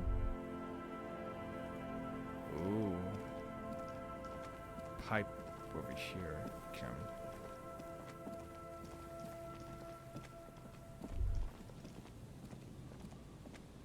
An old pipe peeks out from beneath the rotten boards of the boardwalk. Could this be an alternative path into the fell building? A building like this must have multiple doors Yeah. serving various functions. Perhaps a basement access. Come closer and look in. Your eyes slowly begin to adjust to the darkness inside the drainage pipe. Ooh. The lieutenant looks over your shoulder. What's in there? An ordinary drainage pipe. Darkness. Okay, what else? As your eyes adjust, you see some trash. Crumpled up newspapers, cigarette butts. Someone has half-heartedly spray-painted skulls on the right side. And? And nothing. Broken glass from bottles thrown against the walls of the pipe. A syringe. Could we get into the field building for this pipe? Given that this isn't a martial arts thriller, Couldn't it's focus highly on unlikely, space. and not without risk to our health either. Hmm. However, the pipe suggests there may be an entrance to the basement around. Lieutenant pushes aside the reeds and looks around. The lieutenant's face lights up. He doesn't usually notice these little things. Ooh. And it's right here, Hey. a maintenance door. He points to a rusted metal double door to the right of the pipe, obscured by the weeds. Oh yeah. Big boy time. This needs you to put your back into it. Now let's calm down there. Now that we're gonna have to get out our trusty multi-turtle. Alright, well.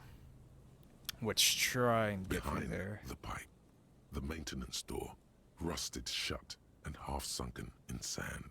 How do I have physical instrument too? Wait. No, I can't level it up. Wait. Quos. It's always about the quos, baby. It's always about the quos, baby. Okay. Physical instrument for that. Do I seriously have one thing for physical? God damn it. Okay. Guess I really have one thing for physical entrapment. That sucks, but, wait, do I have any... Did I get, like, a beer or something? Maybe it's... Well... Ooh. +1 physique, but -1 morale. Shit. What's my white Behind code? the pipe, the maintenance door, rusted shut and half sunken in sand. Fuck it. Try to pull the door apart. You and the lieutenant lean all your weight into pushing the doors apart, but you're not quite synchronizing your efforts. God damn it. They slam shut again before you can enter. Let's take a breather and try this again later. It's very tough. Thing is, Lieutenant, I don't got much left in me, huh? Son of a bitch. Damn it. God damn it, of course. It's either that or take the ladder. That's the problem. Son of a bitch. Wait, is there something... Damn it, you don't know what the hell the bonuses are for these FOTs, unfortunately. That's the one thing that sucks. Alright, let's unlock this since I can't do much for it. Wait. Can I level this up? No. Skill cap reached. But every time I do level up, I think I can retry it, right? Is that what right checks do? Hopefully. So let's unlock this. And let's put in cleaning out the rooms. Curious about that. Okay. Now can I retry Behind this? the No. pipe, the maintenance Son of door. a bitch. Fuck. God damn it. I put everything else into intellect and psyche and besides physique. Okay. Son of a bitch. Okay. There's gotta be a way inside. There has to be a way inside. There must be. We gotta try that ladder then. We got nothing else. Let me put away my big thing.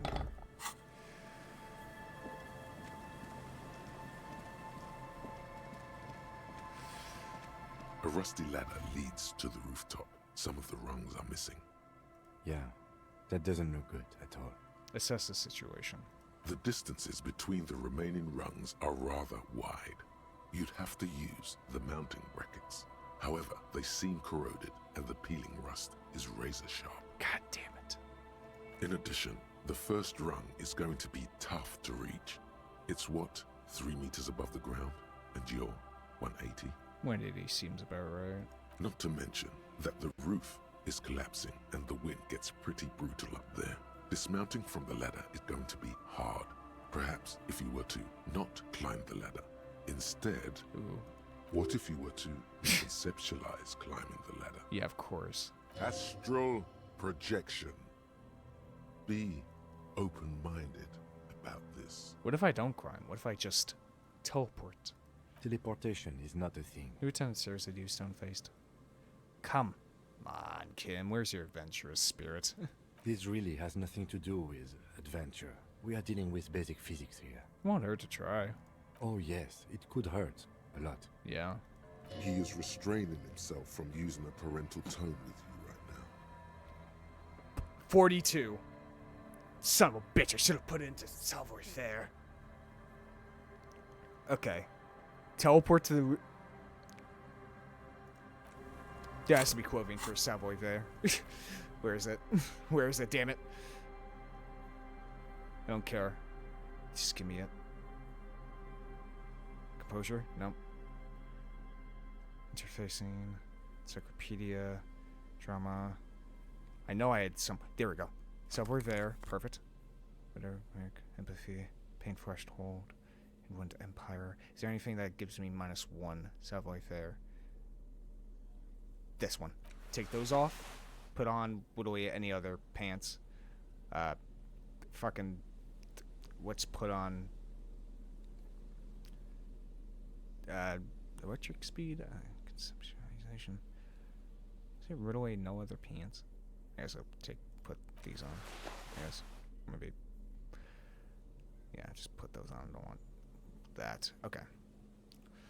So how are we doing on Savoy Fair? 4.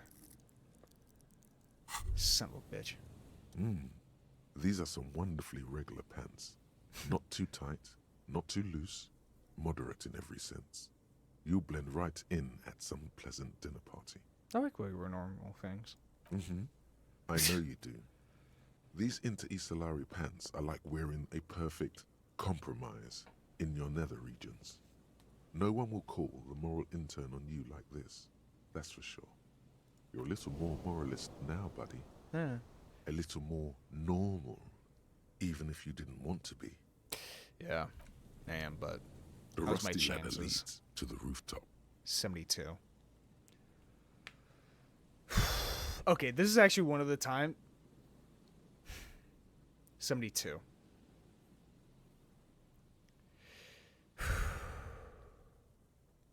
Teleport to the roof. All Yes! you need to do is close your eyes and concentrate. Darkness enfolds you. You can feel the distance between the bench and the first rung of the ladder. All you need to is... Do it. Zoot, zap, pow, crinkle. It's like magic. You feel yourself disappear, your atoms fading out of existence. Oh my god, I can't believe it. Bam! You find yourself on the What? roof, having mastered the art of physical displacement. Don't gloat. Just stand there like a Sumerian master. You know, for the record, you didn't teleport there. You just climbed the ladder with your eyes closed. Yeah, but I still made it up. Haha. The wind at the top of the building starts howling loudly, blowing away the lieutenant's voice. Faintly you hear. Never mind. Find a way to let me in when you get inside. Don't go adventuring with a backup, especially if we think the suspect may be hiding here. You got it, Kim. Haha! Once again, I do it, bitch! Haha! Damn, I'm good. Alright. Now, we're going to need, right type of pants here. Fortunately, I really don't have any much good pants. Seriously, all my pants are just, like, electrochemistry. Well. This is what I call motherfucking logic, bitch. I guess I'll just keep on the regular pants for right now. I also put on this prostitute drama as well. Because we're going to need that for later. But yeah, we'll try to get to those steel doors below us. Alright, Ruby, you son of a bitch. Central support beam has been destroyed by artillery fire. Good shit, man. Ah, that felt so. It feels so good to succeed on a check. Alright. Better be careful around here. Glass is covered with grime and dust. You can buy or see out. Okay, well, first of all, before we do anything else, wait. Let me take out my flashlight. Definitely gonna need that in this situation. Just have to get to the basement doors down here. Okay. Interior office furniture. 1st century, maybe? Brought down and forgotten so long ago. Collapse nearly sealed the basement. One can barely squeeze by. I can't zoom out. The overturned table is covered in orange mildew, crawling with something. Old fire folders in the cart. Documents silvery with mold. Okay. Just have to find the basement. Ah! There. 2 rusty metal plates that slide apart form a crude door. It's been here under the boardwalk for a while. Push the doors open. Ta-da! It's much easier from this side. The panels on the rails slide once you dust the sand off. With the help of your partner, From the other side, the doors open with a creak. Huh. I hope no one dangerous heard that. You ready? Yes. Time to investigate these passages. Let's move quietly and not make more sound. Gotcha.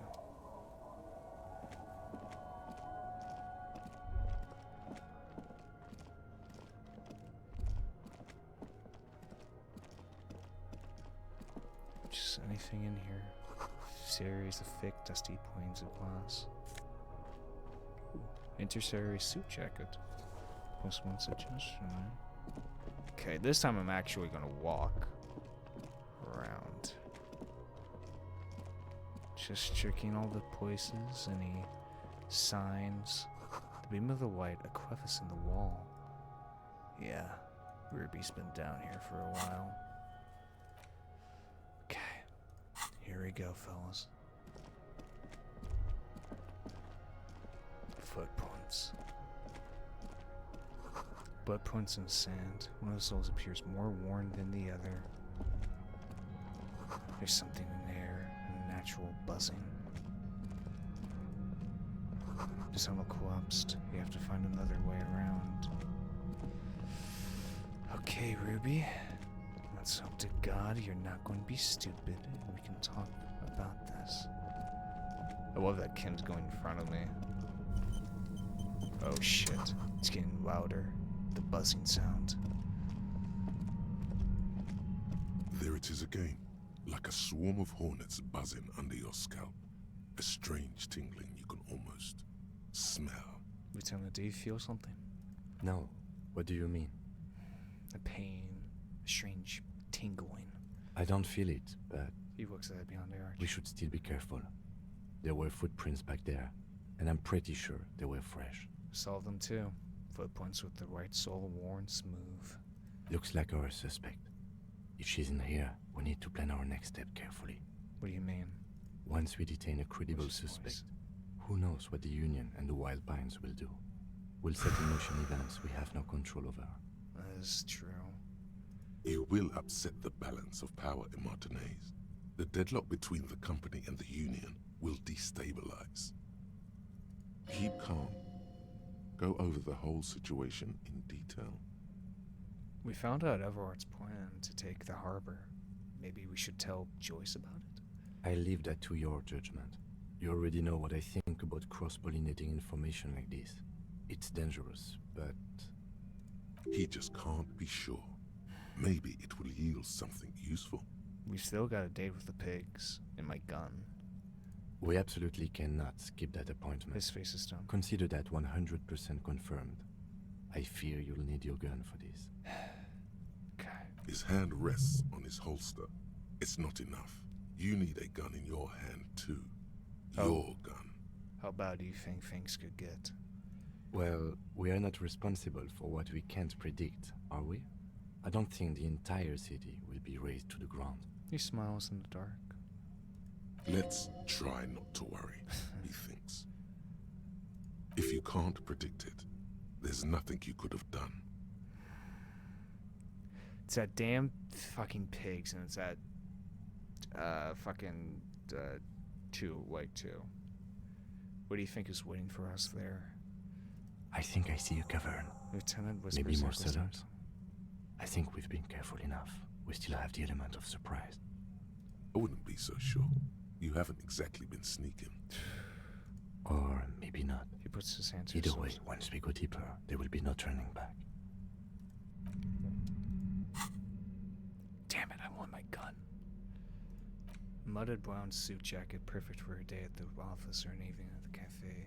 The red rose at the bottom of the left breast pocket is slowly well-torn.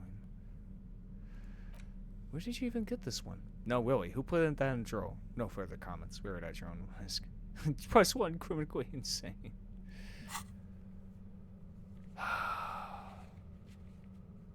Union and cryptozoology business might end when you do.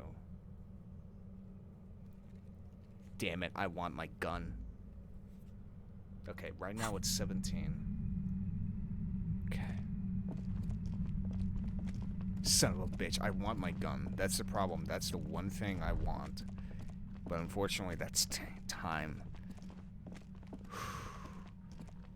But Ruby could be waiting down there. She could be fucking waiting for us, that's the thing.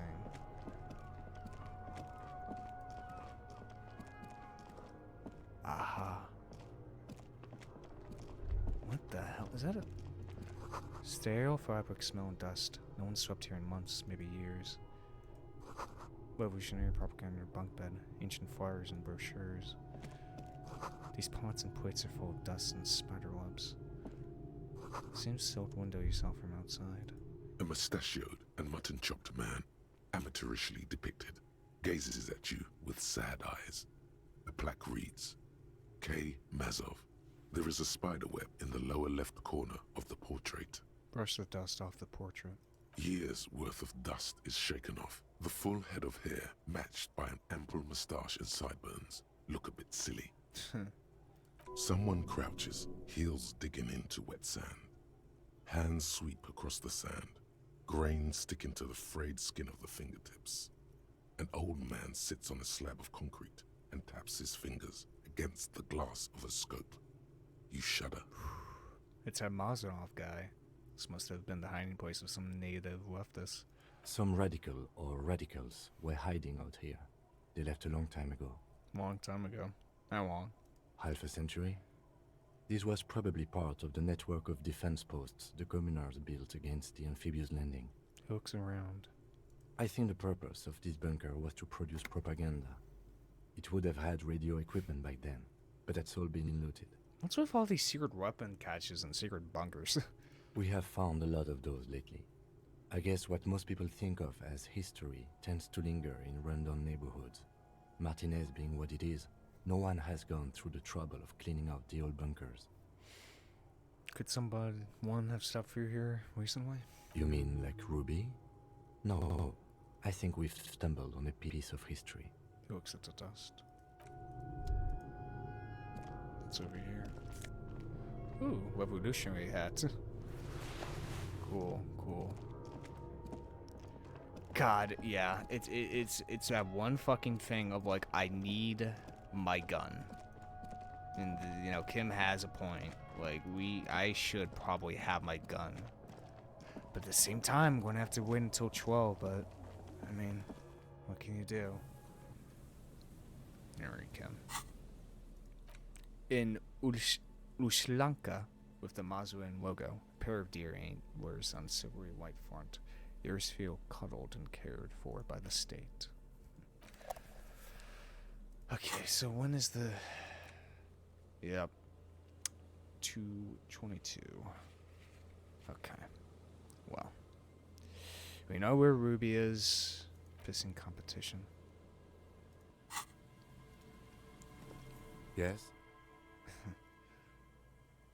Kim, we need to talk about responsibility. I'm glad to hear it, Detective. I was wondering when we'd get to this very subject. What do you mean?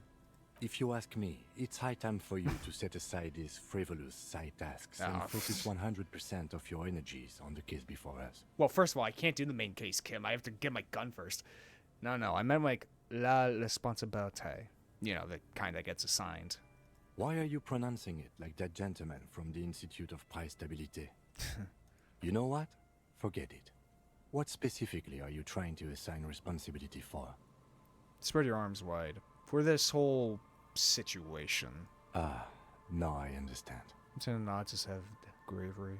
Next, I suppose you're going to tell me you need to form a committee to assign this responsibility. How'd you know? Simple. Because moral intern types love to form committees. Yeah. In any event, I am just a humble law official. I may work under the moral intern's umbrella, but I'm certainly not qualified to serve on any committee. You know who might be, though? That Mr. Villedroit, the gentleman you met in the young man's apartment. No, he's probably gone. If I were trying to get in touch with the coalition, I would start by seeking him out. But first you might need to speak with his young companion. Now, was there anything else? Talk about you. What about me? Okay. Good. So. Let's change the subject. Sexy mystery twist of the case. Alright, nothing. Well, responsibility. Yeah, I guess I can go back there. Alright. I guess we could tell Joyce about the Union. Oh. That's a no one. Vinci Clink. An unsuccessful model. Alright. Well, I'm just wasting time until 2200, but like, you know, might as well waste time with our task before us. So this is Joyce, and she, you know, can get us over to the other side. You're back. Good. What can I help you with? You're on a boat. Well, technically speaking, I'm not on it right now. She works as a sweeper wave and waves. Does she have a name? The boat? No. It is called Cordelati 19 because that's the type of sloop it is. Okay, but what kind of boat is it? It's a pleasure craft. A 19 pacer.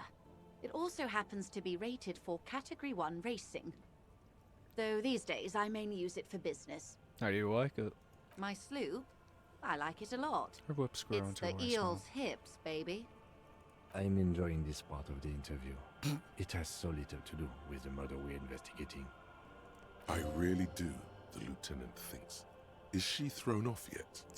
He's looking at the woman, assessing her. I think I have a handle on the boat thing. Good.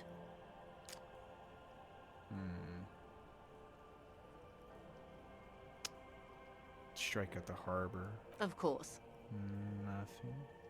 Of course. Anything. How else can I help? Don't tell her you've met Everard right away. There's time. I guess I could tell her about the thing. To Everard again. She nods with well-contained curiosity. She's not even asking you anything. It's so easy to just say.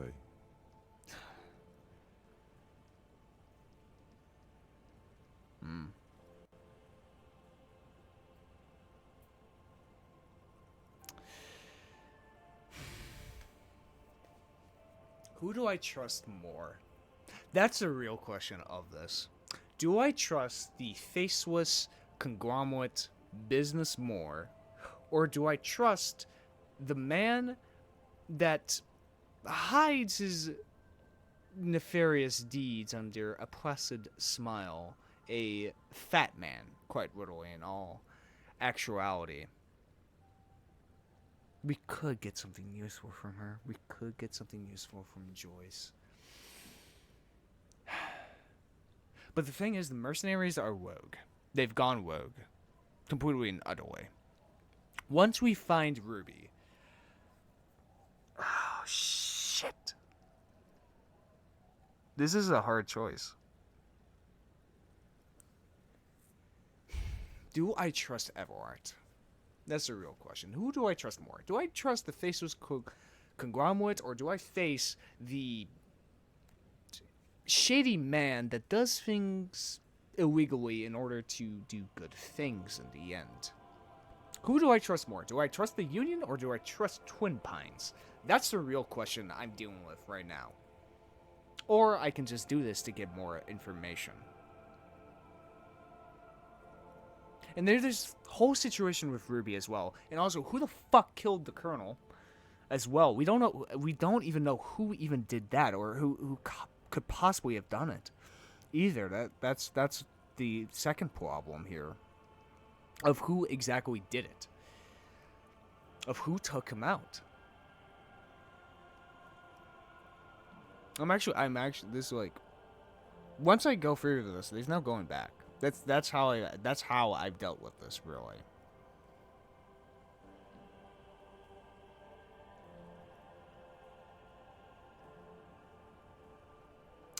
God damn it.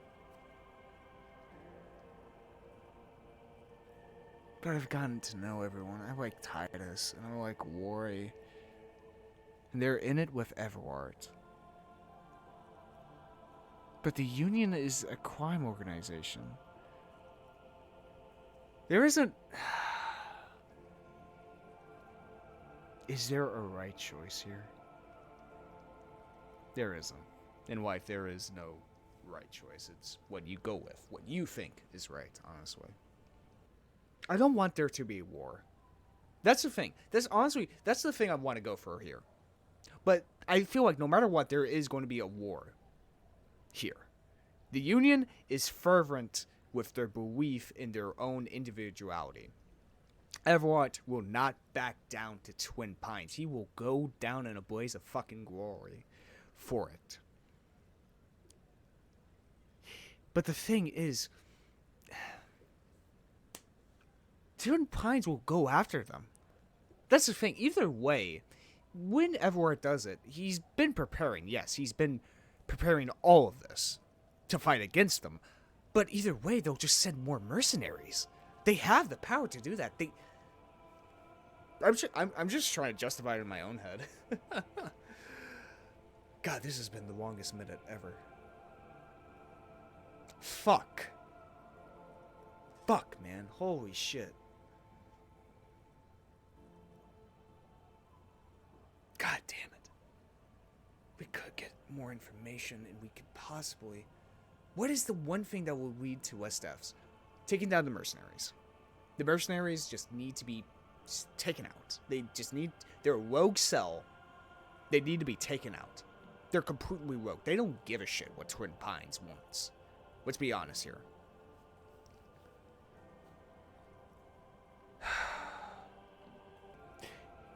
That's the thing. Do I trust Everett? He does shady things, but he does it for... But he's gonna... Thing is, he's going to produce drugs to other people, to other parts of Revachol, in order to help only Martinez. So what happens when those places fall into disrepair? Well, more people are going to wise up to try and fix their parts of the city, and then they'll find illegal ways to do it, producing more drugs. It's just going to be a cycle. It's just going to keep going over and over again.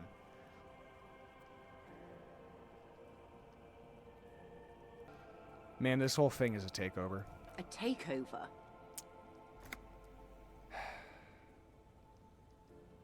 He has told me so in his own words.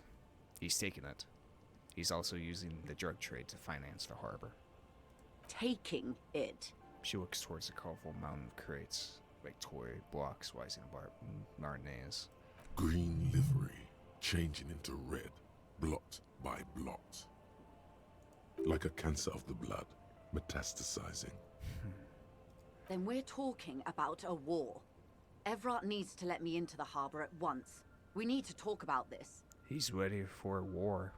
They all are. They most certainly are not. Her eyes return to Crenell me. has 1,000 men on their payroll. The next batch will be a platoon of 20 men and a gunship. There's no way I can talk him down. I've seen the Union's forces. They are better organized than these mercenaries. They also have the support of the people of Revachol West. It will take more than Crenell to wipe them out. Wild Pines will need to send more and better equipped men. Make no mistake, ma'am. I am sure you have the money. The question is, how many years and how many lives are you willing to sacrifice? Yeah? What do you suggest I do? First, will this affect your decision-making process? Everything affects the decision-making process, Detective. Officer? The look on Lieutenant's face conveys uncertainty. He doesn't even sound angry. For once, I don't seem to know what the right thing to do is. There isn't. That's the problem. There isn't a simple fucking thing. Okay. It's not the RCM's job to make those decisions. The workers should have the harbor. Cut off the snake's head. Everard's pushing all this. It's a bluff. Call it. Have them open fire and see how long they last. Bring in everything you have and wipe them from the face of work. I wish there was a disco option. I'm afraid we won't disco our way out of this one. She says with considerable regret. God damn it. It's going to be a fucking war. God damn it, man.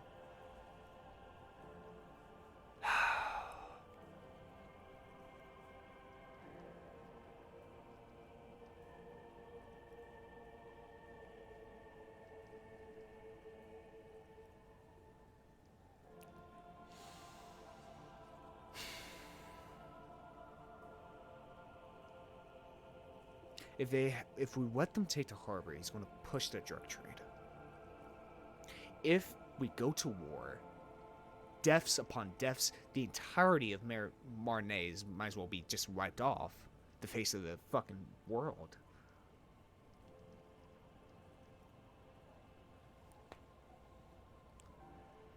There's no answer. There's no right answer, is there? What's like the least? Wait, quite literally, the question is, in my mind, is like, what's the least amount of damage to everybody? And honestly,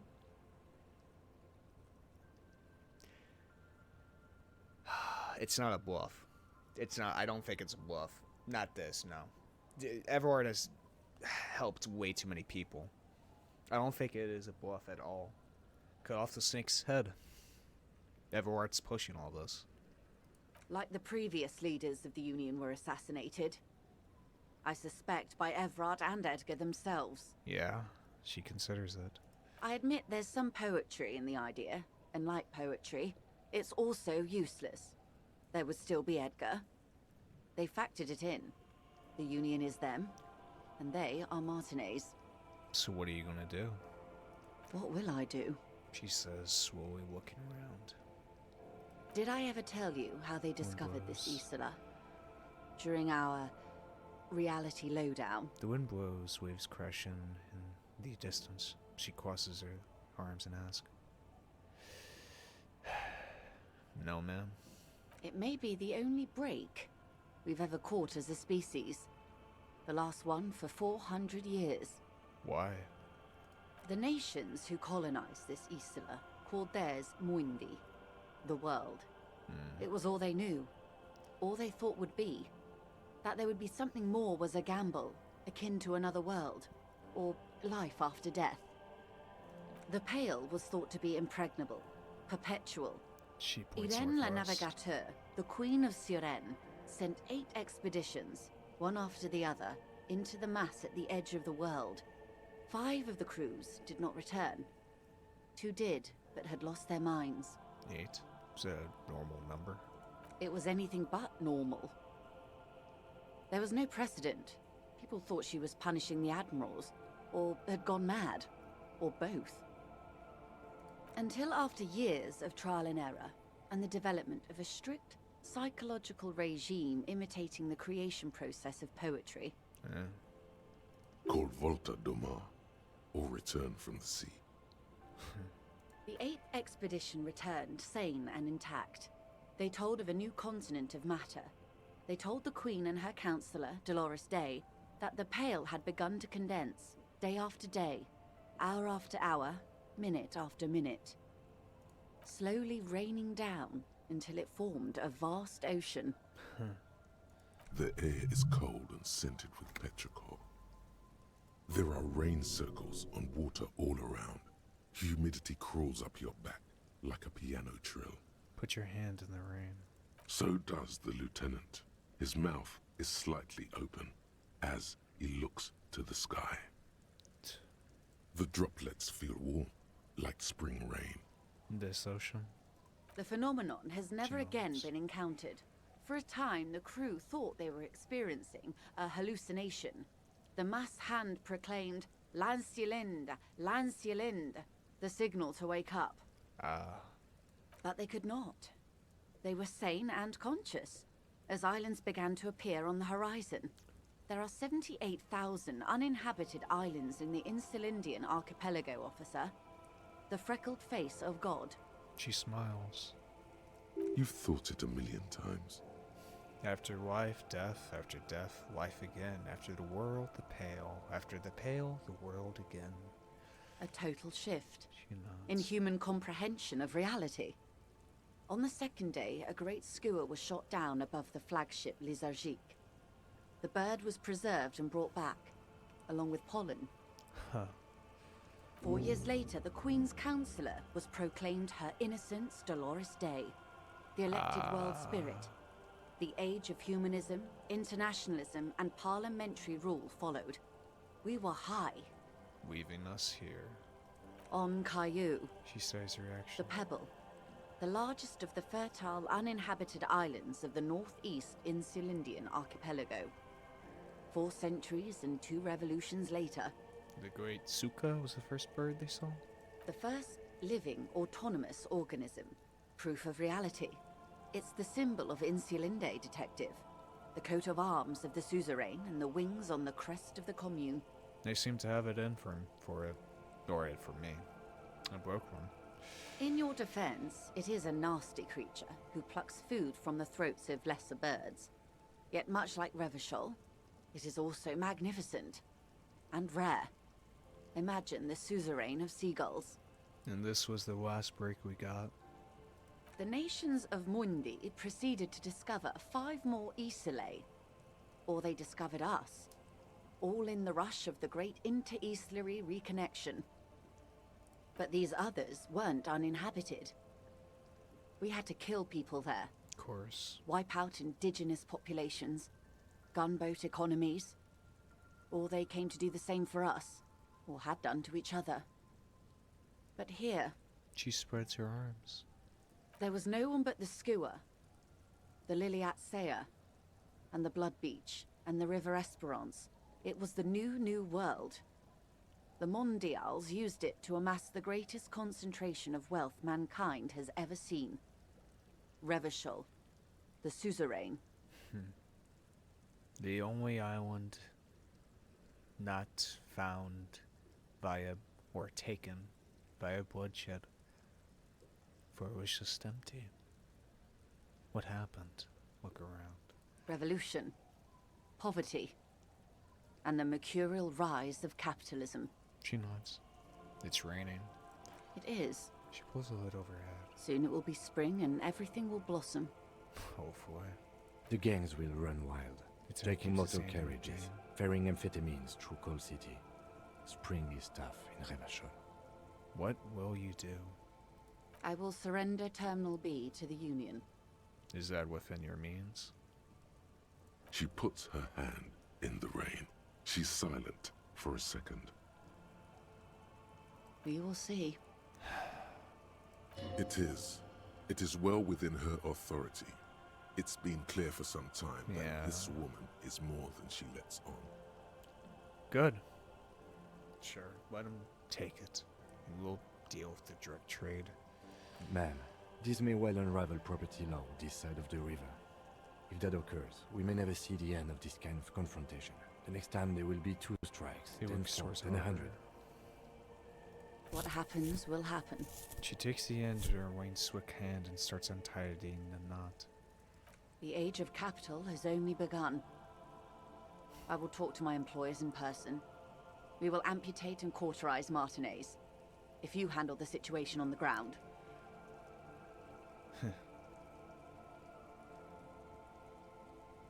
We?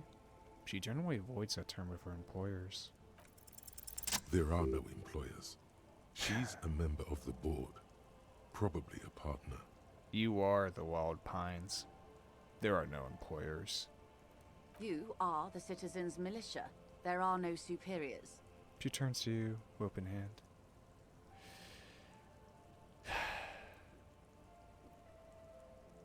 I guess I am. I am not. You're wrong, detective. And next time, you should confer with those superiors before you go setting events in motion. Despite his words, he's not really sure whether to be annoyed with you or not. Well, I mean, contact 2. Everyone's given up on me, Kim. Even my own damn station. Nobody would listen to me. Events are already in motion. Whether your actions accelerated or momentarily retarded their progress, even the lieutenant cannot really say. Yeah, that's the thing. Even after all this time, I still don't really understand who you are or what your angle is. I have not deceived you. I told you exactly who I was. Rejoice Layton. You going now? Yes, Mr. Clare has a 2-month head start. I can't let it grow any bigger. And I've exhausted all my options from here. Understood. Let her go. Keep the peace, and I will keep my end of the bargain. Try. How far along is Crenel's investigation? A confrontation is imminent. They have followed in your footsteps. Of course. As your investigation reaches a climax, so does theirs. They are your shadow. Arm yourselves. Armor yourselves. Protect their targets. Violence may be unavoidable, but we can limit the casualties. When will they make their move? Where? Soon. I do not know precisely. They have cut off all communication, you see. They know I've been feeding you information. Shit. One last thing, Lieutenant Dubois. She starts the engine. I've given the matter much thought and come to this conclusion. You're not an amnesiac. You're insane. I know, because I too am insane. I just hide my illness better. And I'm rich. Isn't everybody a little insane? No, Detective. No one's as insane as you. That's true. Don't worry, madame. I am very sane. How do you keep your shit together? The same strict psychological regimen the 8th Admiral developed when he crossed the Pale and discovered this Isola, the Volta do Mar. It's used by inter-Islary travelers and other troubled souls, even to this day. Looks like I never did it, for I have these million voices in my head. Different thoughts. You could use a little of it yourself. Goodbye, rejoice, Waitem. Watch out for yourselves. She smiles. They will strike soon. Find a solution to strike deadlock. The lieutenant watches her boat grow smaller on the bay, its white sails fluttering. With worry in his eyes, he does not know if it was the right thing to do, but he doesn't say anything. You wonder what Everard has to say about this. Slowly, the sails turn grey-blue as more oxygen gets between you. It's all coming to a head, isn't it? It's all coming to a head. Jam lock shuffle.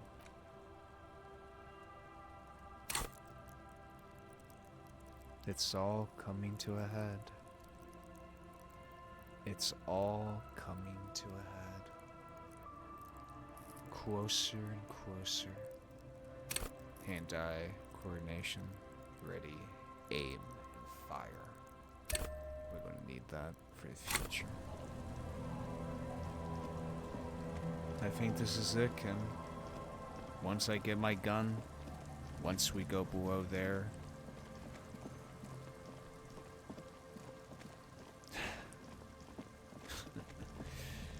it's going to be a deadlock, isn't it? Am I going to be alive to see it?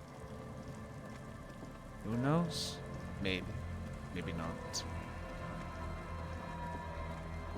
Let's go warn the two ladies about the Pale. Bring all of this to an end. Perhaps I've done, I don't know, the right thing, you could say. Maybe. Perhaps. Hello again, esteemed officer, and welcome to Crime, Romance, and Biographies of Famous People. Plaisance, I have something to tell you. I found the actual source of doom. What do you mean, the actual source? She clutches her pendant. Earlier, you told me there was no curse. I'm afraid all I can tell you is this. You must leave Marnay's and Midway. It's too dangerous to stay. Honestly, yeah, it's going to be a deadlock. Leave? Officer, I must insist that you tell me what you've uncovered. I can't just leave everything on a whim. Maybe it's best to tell her the truth after all. Here we go. My investigation has led me to discover a 2mm entropic hole in reality. That's a source of doom both in the commercial area and in Marnay's. What? A tiny hole in reality. It may be connected with the Pale, an origin point of sorts. It would explain why historically so many things have ended in failure here in Martinaise. Ma'am, what he's saying is true. We found an anthroponetic anomaly in the small Pinewood church down the coast.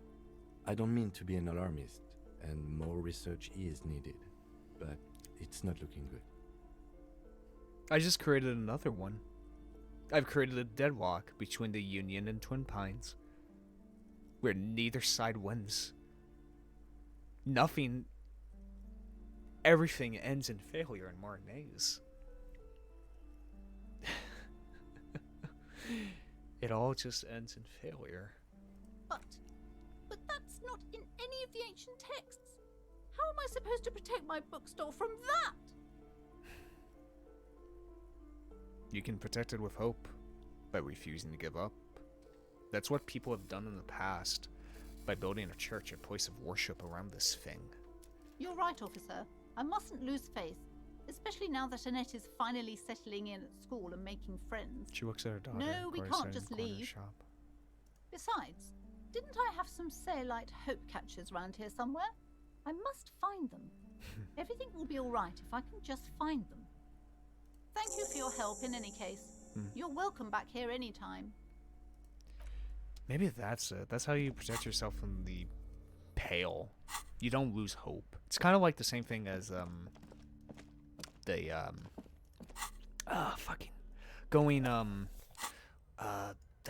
damn it, what's the name? It's in Dark Souls, what I'm trying to refer to. Basically, like, you wither away, you become a husk in Dark Souls when you lose hope. And it's kind of the same thing here, honestly. Like, in order to prevent the Pale, there must be hope. At least that's how I'm interpreting it, of course. But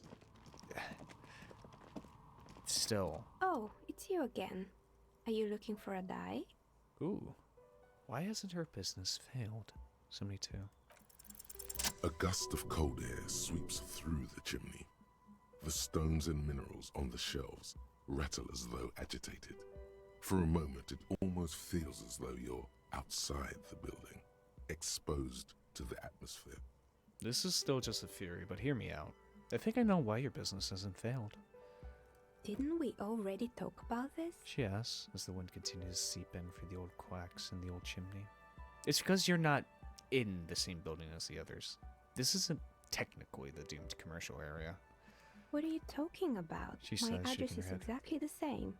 Rue de Saint-Guélan 10.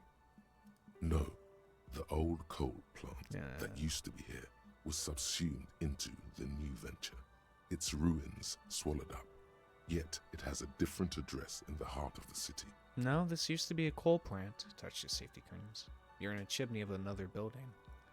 This doesn't make any sense. She looks around the makeshift nest that she has carved out for herself, bewildered. Are you saying my business was spared because of a technicality? Where is this coming from? I'm just using logic. It's windy in here. Probably. It has a different address in the heart of the city. And what? Does it mean that I'm safe from failure? Don't let her become complacent. She still needs to ward her soul against the evil forces. No one's really ever safe from the failure. She starts laughing, her fingers trying to rub away the exhaustion from her face. What? Do you know what this is? She raises her hand to reveal a piece of metal shining on her index finger. Lucky charm. A Simonese ward.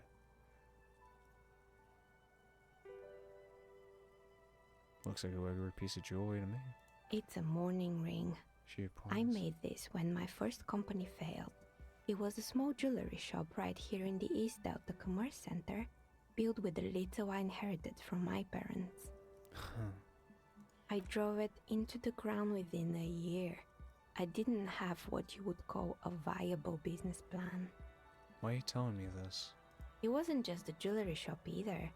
I always thought that it was just the world that you were supposed to try again and again until you finally succeed. And now you're telling me what? That quizzes it was all because I didn't run my little shops and ventures from a dump inside an abandoned chimney? Don't call it a dump. You've made it nice and cozy here. Yeah. She stares out the Or window, never maybe hearing your it's the words. entire world that's cursed. It's such a precarious place. Nothing ever works out the way you want it. Yeah. I never expected to be popular off reading visual novels, but, you know, here we are. That's why people like role-playing games. You can be whoever you want to be, you can try again. Still, there is something inherently violent even about dice rolls. It's like every time you cast a die, something disappears. Some alternative ending, or an entirely different world. She picks up a pair of dice from the table and examines them on their light. But anyway, thanks for sharing your theories, officer.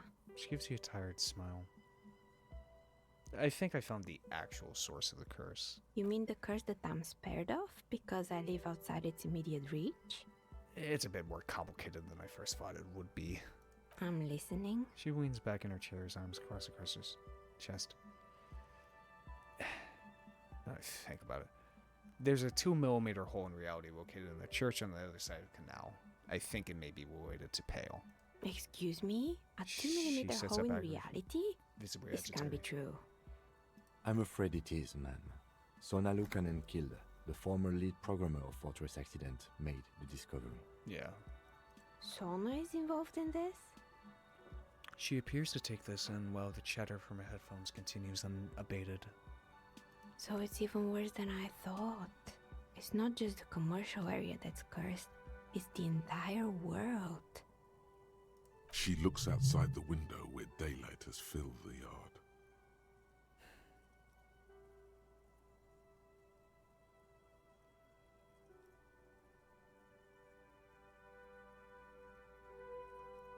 Don't worry about it. You've been doing fine so far. I'm saying nothing. I guess She the says. least I can do is check up on Sona, see how she's doing. In any case, thank you for stopping by. It's good to have an answer, even if I can't claim to understand it fully. Yeah. It's nice to have some answer. We're being the coast.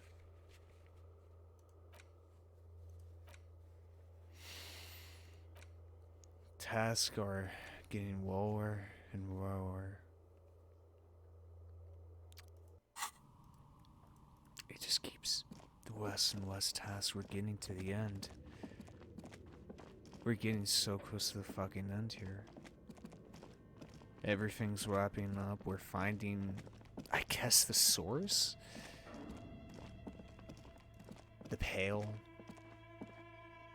But even though the universe, the world may be designed to hate us, we still go on, you know? We still move. We still have hope, you know? That's what the human spirit truly is to go on, even in threat of, like, immediate, I don't know what to say, like, death, I guess? Like, things like that, you know? The ensuing miracle. You're reminded of a poem somewhere deep inside you, translation of which you don't remember. Nua sala campato della luz. It begins. Cori cum glingo il mon tutte stampo uno sul atto. I'm probably butchering this. Java anvolta una macha tempo. You're reminded of it when you heard about the discovery of Ensuing Day. But what does it mean? And how do you know it by heart? Precarious world. All red checks fail. Huh. Well, that's... seems like the point of this game is victory. The absence of defeat on all fronts.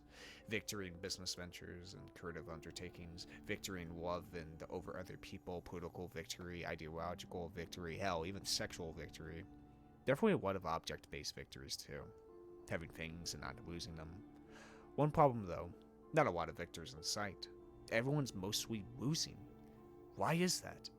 And how do you not lose? God, we're getting into like the real. Also, there's so many other thoughts that I don't even know how the hell these come from, but shows you just how big this fucking game is. But it looks like we're really getting to like the interesting thoughts here. Okay, what other things do we have? I guess I can talk to the smoker, since, you know, he's nice and available real quick. Maybe go talk to Kuno as well, see how he's doing.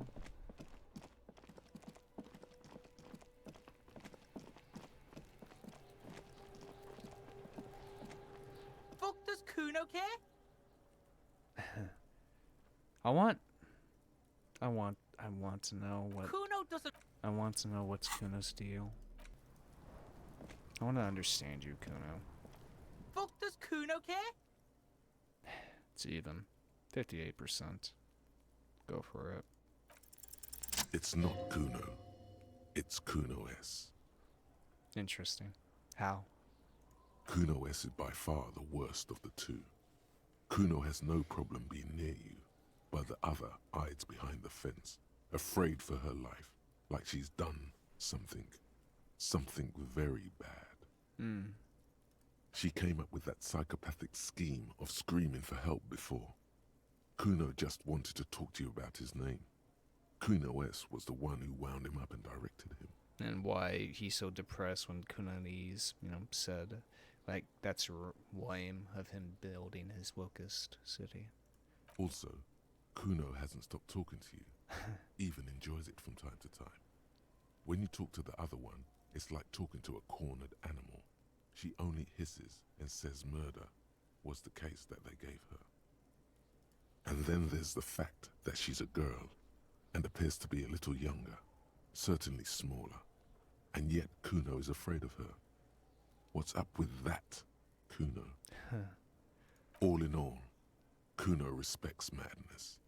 You cannot hope to outdo her on that front. Oh, yeah. You must win yourself a few minutes with him alone. Madness. Act on it. Try and separate them. Kuno, psst. Fuck you whispering about? He whispers back. He's whispering too. He's going with it. But watch what happens.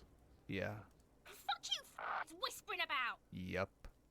She puts extra stress onto that word, expecting it will make you uncomfortable. Of course. If Kuno wants to whisper, he's gonna fucking whisper, okay? He turns back to you and Let's whispers whisper, pig. This is it. You've got him. But be careful. You can still fuck this up. Don't make Kuno look bad in this. Don't. Okay. What's up with her? She's terrifying. Crazy scary. Oh, wait.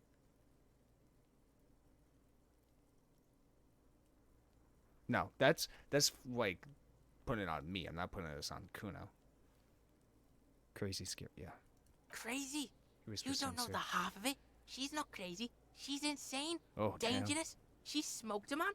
She's done people in. Probably even pigs. Damn. Stop talking to him! Kuno, I'm fucking warning you! You're gonna get us into shit! She understands what you're trying to do. Oh.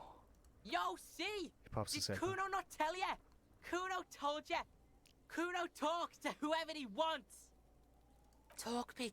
Kuno's got it under control. He hunches down again. Okay. You did it. They're separated. He's even turned his back to her, so she can't read his lips. What do you mean she smoked someone? Kuno means she killed someone. That's right. She's a killer. He stares at you intensely. Actually a killer. Really? He's meant everything he said before, but right now, he not only means it, he is sincere. You serious about this killing business? Killing is serious shit. Kuno's always serious about the 488. 488? Whoa. The criminal code doesn't go higher than 190. She's probably killed a pig too. I mean, I'm pretty sure she has. Come on. Okay, how many calves has she killed then? Forget Kuno said that. Kuno was just shitting. Kuno was just running his mouth. Kuno's stupid like that. He feels eyes on the back of his head and stops. Damn. Oh, God. Now I'm feeling bad for Kuno. There's something cold in the air, like water lapping against cold stones, or dripping in a hallway nearby. 3 years ago, there were shoes in the corner. A cop would be too large for her to overpower, but a determined child of her size can still kill the vulnerable, the elderly, the homeless, or other children. Jesus. The creature peers at you both from over the fence. There is something searching in her eyes. Fear. Ooh. Fear of the truth. Kuno, do you think it's possible that she's killed other children? Kuno falls silent. He does not look at you when he replies.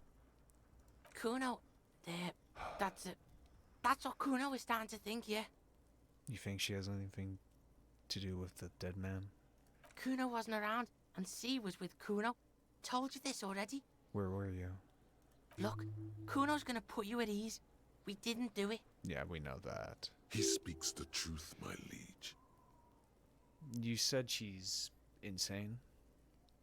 Yeah, she's psycho. He wins any because None of that kiddie psycho. Cat burning shit. She does the real deal. What's the real deal? Snuff radio shit. Believe me, pig, you don't want to know. And he doesn't even want to think about it. This isn't just another boast. What's that language she uses? Napa Comiti Ferrari. Fuck knows. She says it's the song of our people or some shit. Finnish. So here it comes in. What people? Crazy people. The fucking Nakis. I don't know. Ro doesn't paint Finnish people in greatest white. It's Suruese. The Suru are an indigenous ethnic minority in the social democratic powerhouse Vasa on the tundra and taiga-covered Isola of Katla. Far, far away from here. As far as possible, really.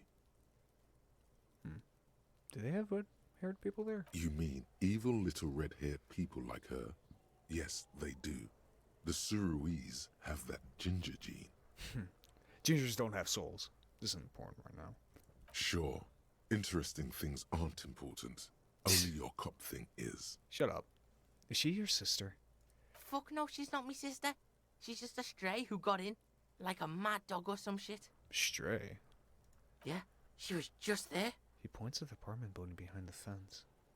What was that, Kuno? The little one twists her neck looking at the building. She was in the hallway. Dripping wet. Kuno by flinches, the fucking doesn't shoe say rack. anymore. In the dark. That hallway there with the janitor's closet? Yeah, that's the place. She was just balled up near the closet. Psycho style. Why was she dripping wet? Kuno's got no fucking idea. Her hair was all wet. I think she pissed on the floor too. She was there for 3 days, in the corner, every time Kuno went out. Whoa. You know this. The body goes into a kind of revulsion shock. Murder hangover. That's what it could have been. Murder hangover from when she... Killed a kid. Yes. Makes them look for a quiet, dark place and just hibernate there. Usually goes on for a few days, up to a week. Shit. Must have been her first one. You only get it on the first one.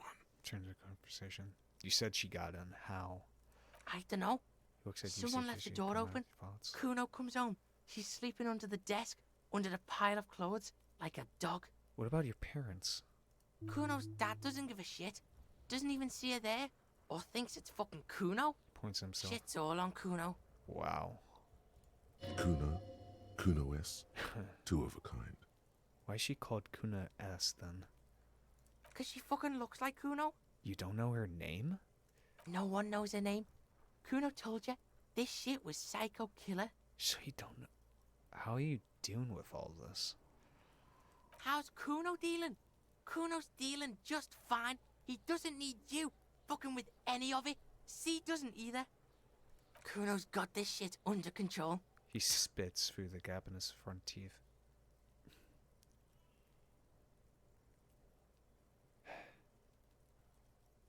You need bat. She needs professional help. You can't do this alone. Listen, listen. He points his eyes C in yours. is Kuno's go-to. Kuno's protecting her. You fuck with C, you fuck with Kuno. You threaten her. You threaten to take her away. This is what it all comes down to. He needs you to take him seriously now. Chorus trying to protect her. I'm going to kill you. I'll run when you put the cuffs on her, sneak up on you later, and fuck you up. You understand? The boy looks you in the eye, black pupils trying to focus. He may not be able to do it, but he will try. Right now, he believes he will. Understood. I can respect that. Alright, now we can do business. He's breathing heavily. Ooh. That took something out of him. Business? Yeah? What do you want? Kuno can hook you up with... He starts, no longer whispering. I see. Don't hook him up with shit, Kuno! See? Relax. He respects the Kuno. Kuno made him respect the Kuno. You respect the Kuno, Turns you back get to you. all kinds of shit. Kuno's gonna get you hooked on illegal narcotics if you run a little errand for the Kuno. Get you hooked, pig. Get his hook in you. Then Kuno gonna get you hooking for more. Cash in big style. Pig hooker. That's right. Kuno's a candy store for pigs now. Get ready to be rewarded. He concludes, burning his hands like a baker, presenting a selection of freshly baked pastries. What was that about wanting you an errand and illegal narcotics, Kuno? Kuno gets it from his dad. Kuno and his dad are major suppliers. His eyes That's where bulge, Kuno your gets veins his reach out like lightning tree on. branch. Just Problem is, Kuno and his dad had a little falling out. Now junkies clawing at Kuno's door. Streets going mad. Kuno's got to throw his dirty popo man at it. nod. Okay. Okay. Dirty popo man is you. In That's there is about the Kuno's end. violent dad on steroids. Damn. Kuno's dad does steroids and speed. If you can take him, you can have half of the speed. Who is your dad, Kuno? Kuno's dad is a fucking monster. He's the most violent man in Revachol. He doesn't give a shit about a single thing. He drinks too.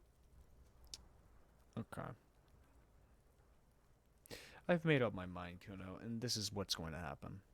Okay. Kuno's listening.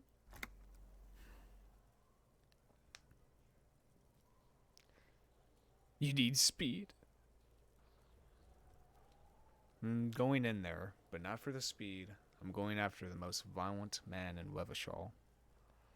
Sure, whatever. If you survive, make sure to bring that shit back to Kuno. Kuno's almost out.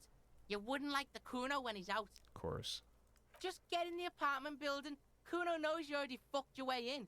Kuno knows everything. He aggressively points at his eyes. Go to room 12, first floor, and kick down the door. Police violence style. Kuno style. And then it's action time. You're locked in the room with violent fuckheads. Uh-huh. That's it. Next time Kuno sees you, you better have his shit. What the hell are you signing us up for here? Come on, Kim. Whisper. I'm not going to take it. We need to get drugs away from a minor. Okay, then. I mean, come on, Kim. Kuno doesn't fucking care. Chorus, fucking settle this, finally. Get speed from Kuno's apartment. Take down Kuno's dad. Optional. And who knows what sequel it will lead to. Huh. Well, let's go talk to the smoker then. It's almost 20. Okay, let's go talk to the smoker.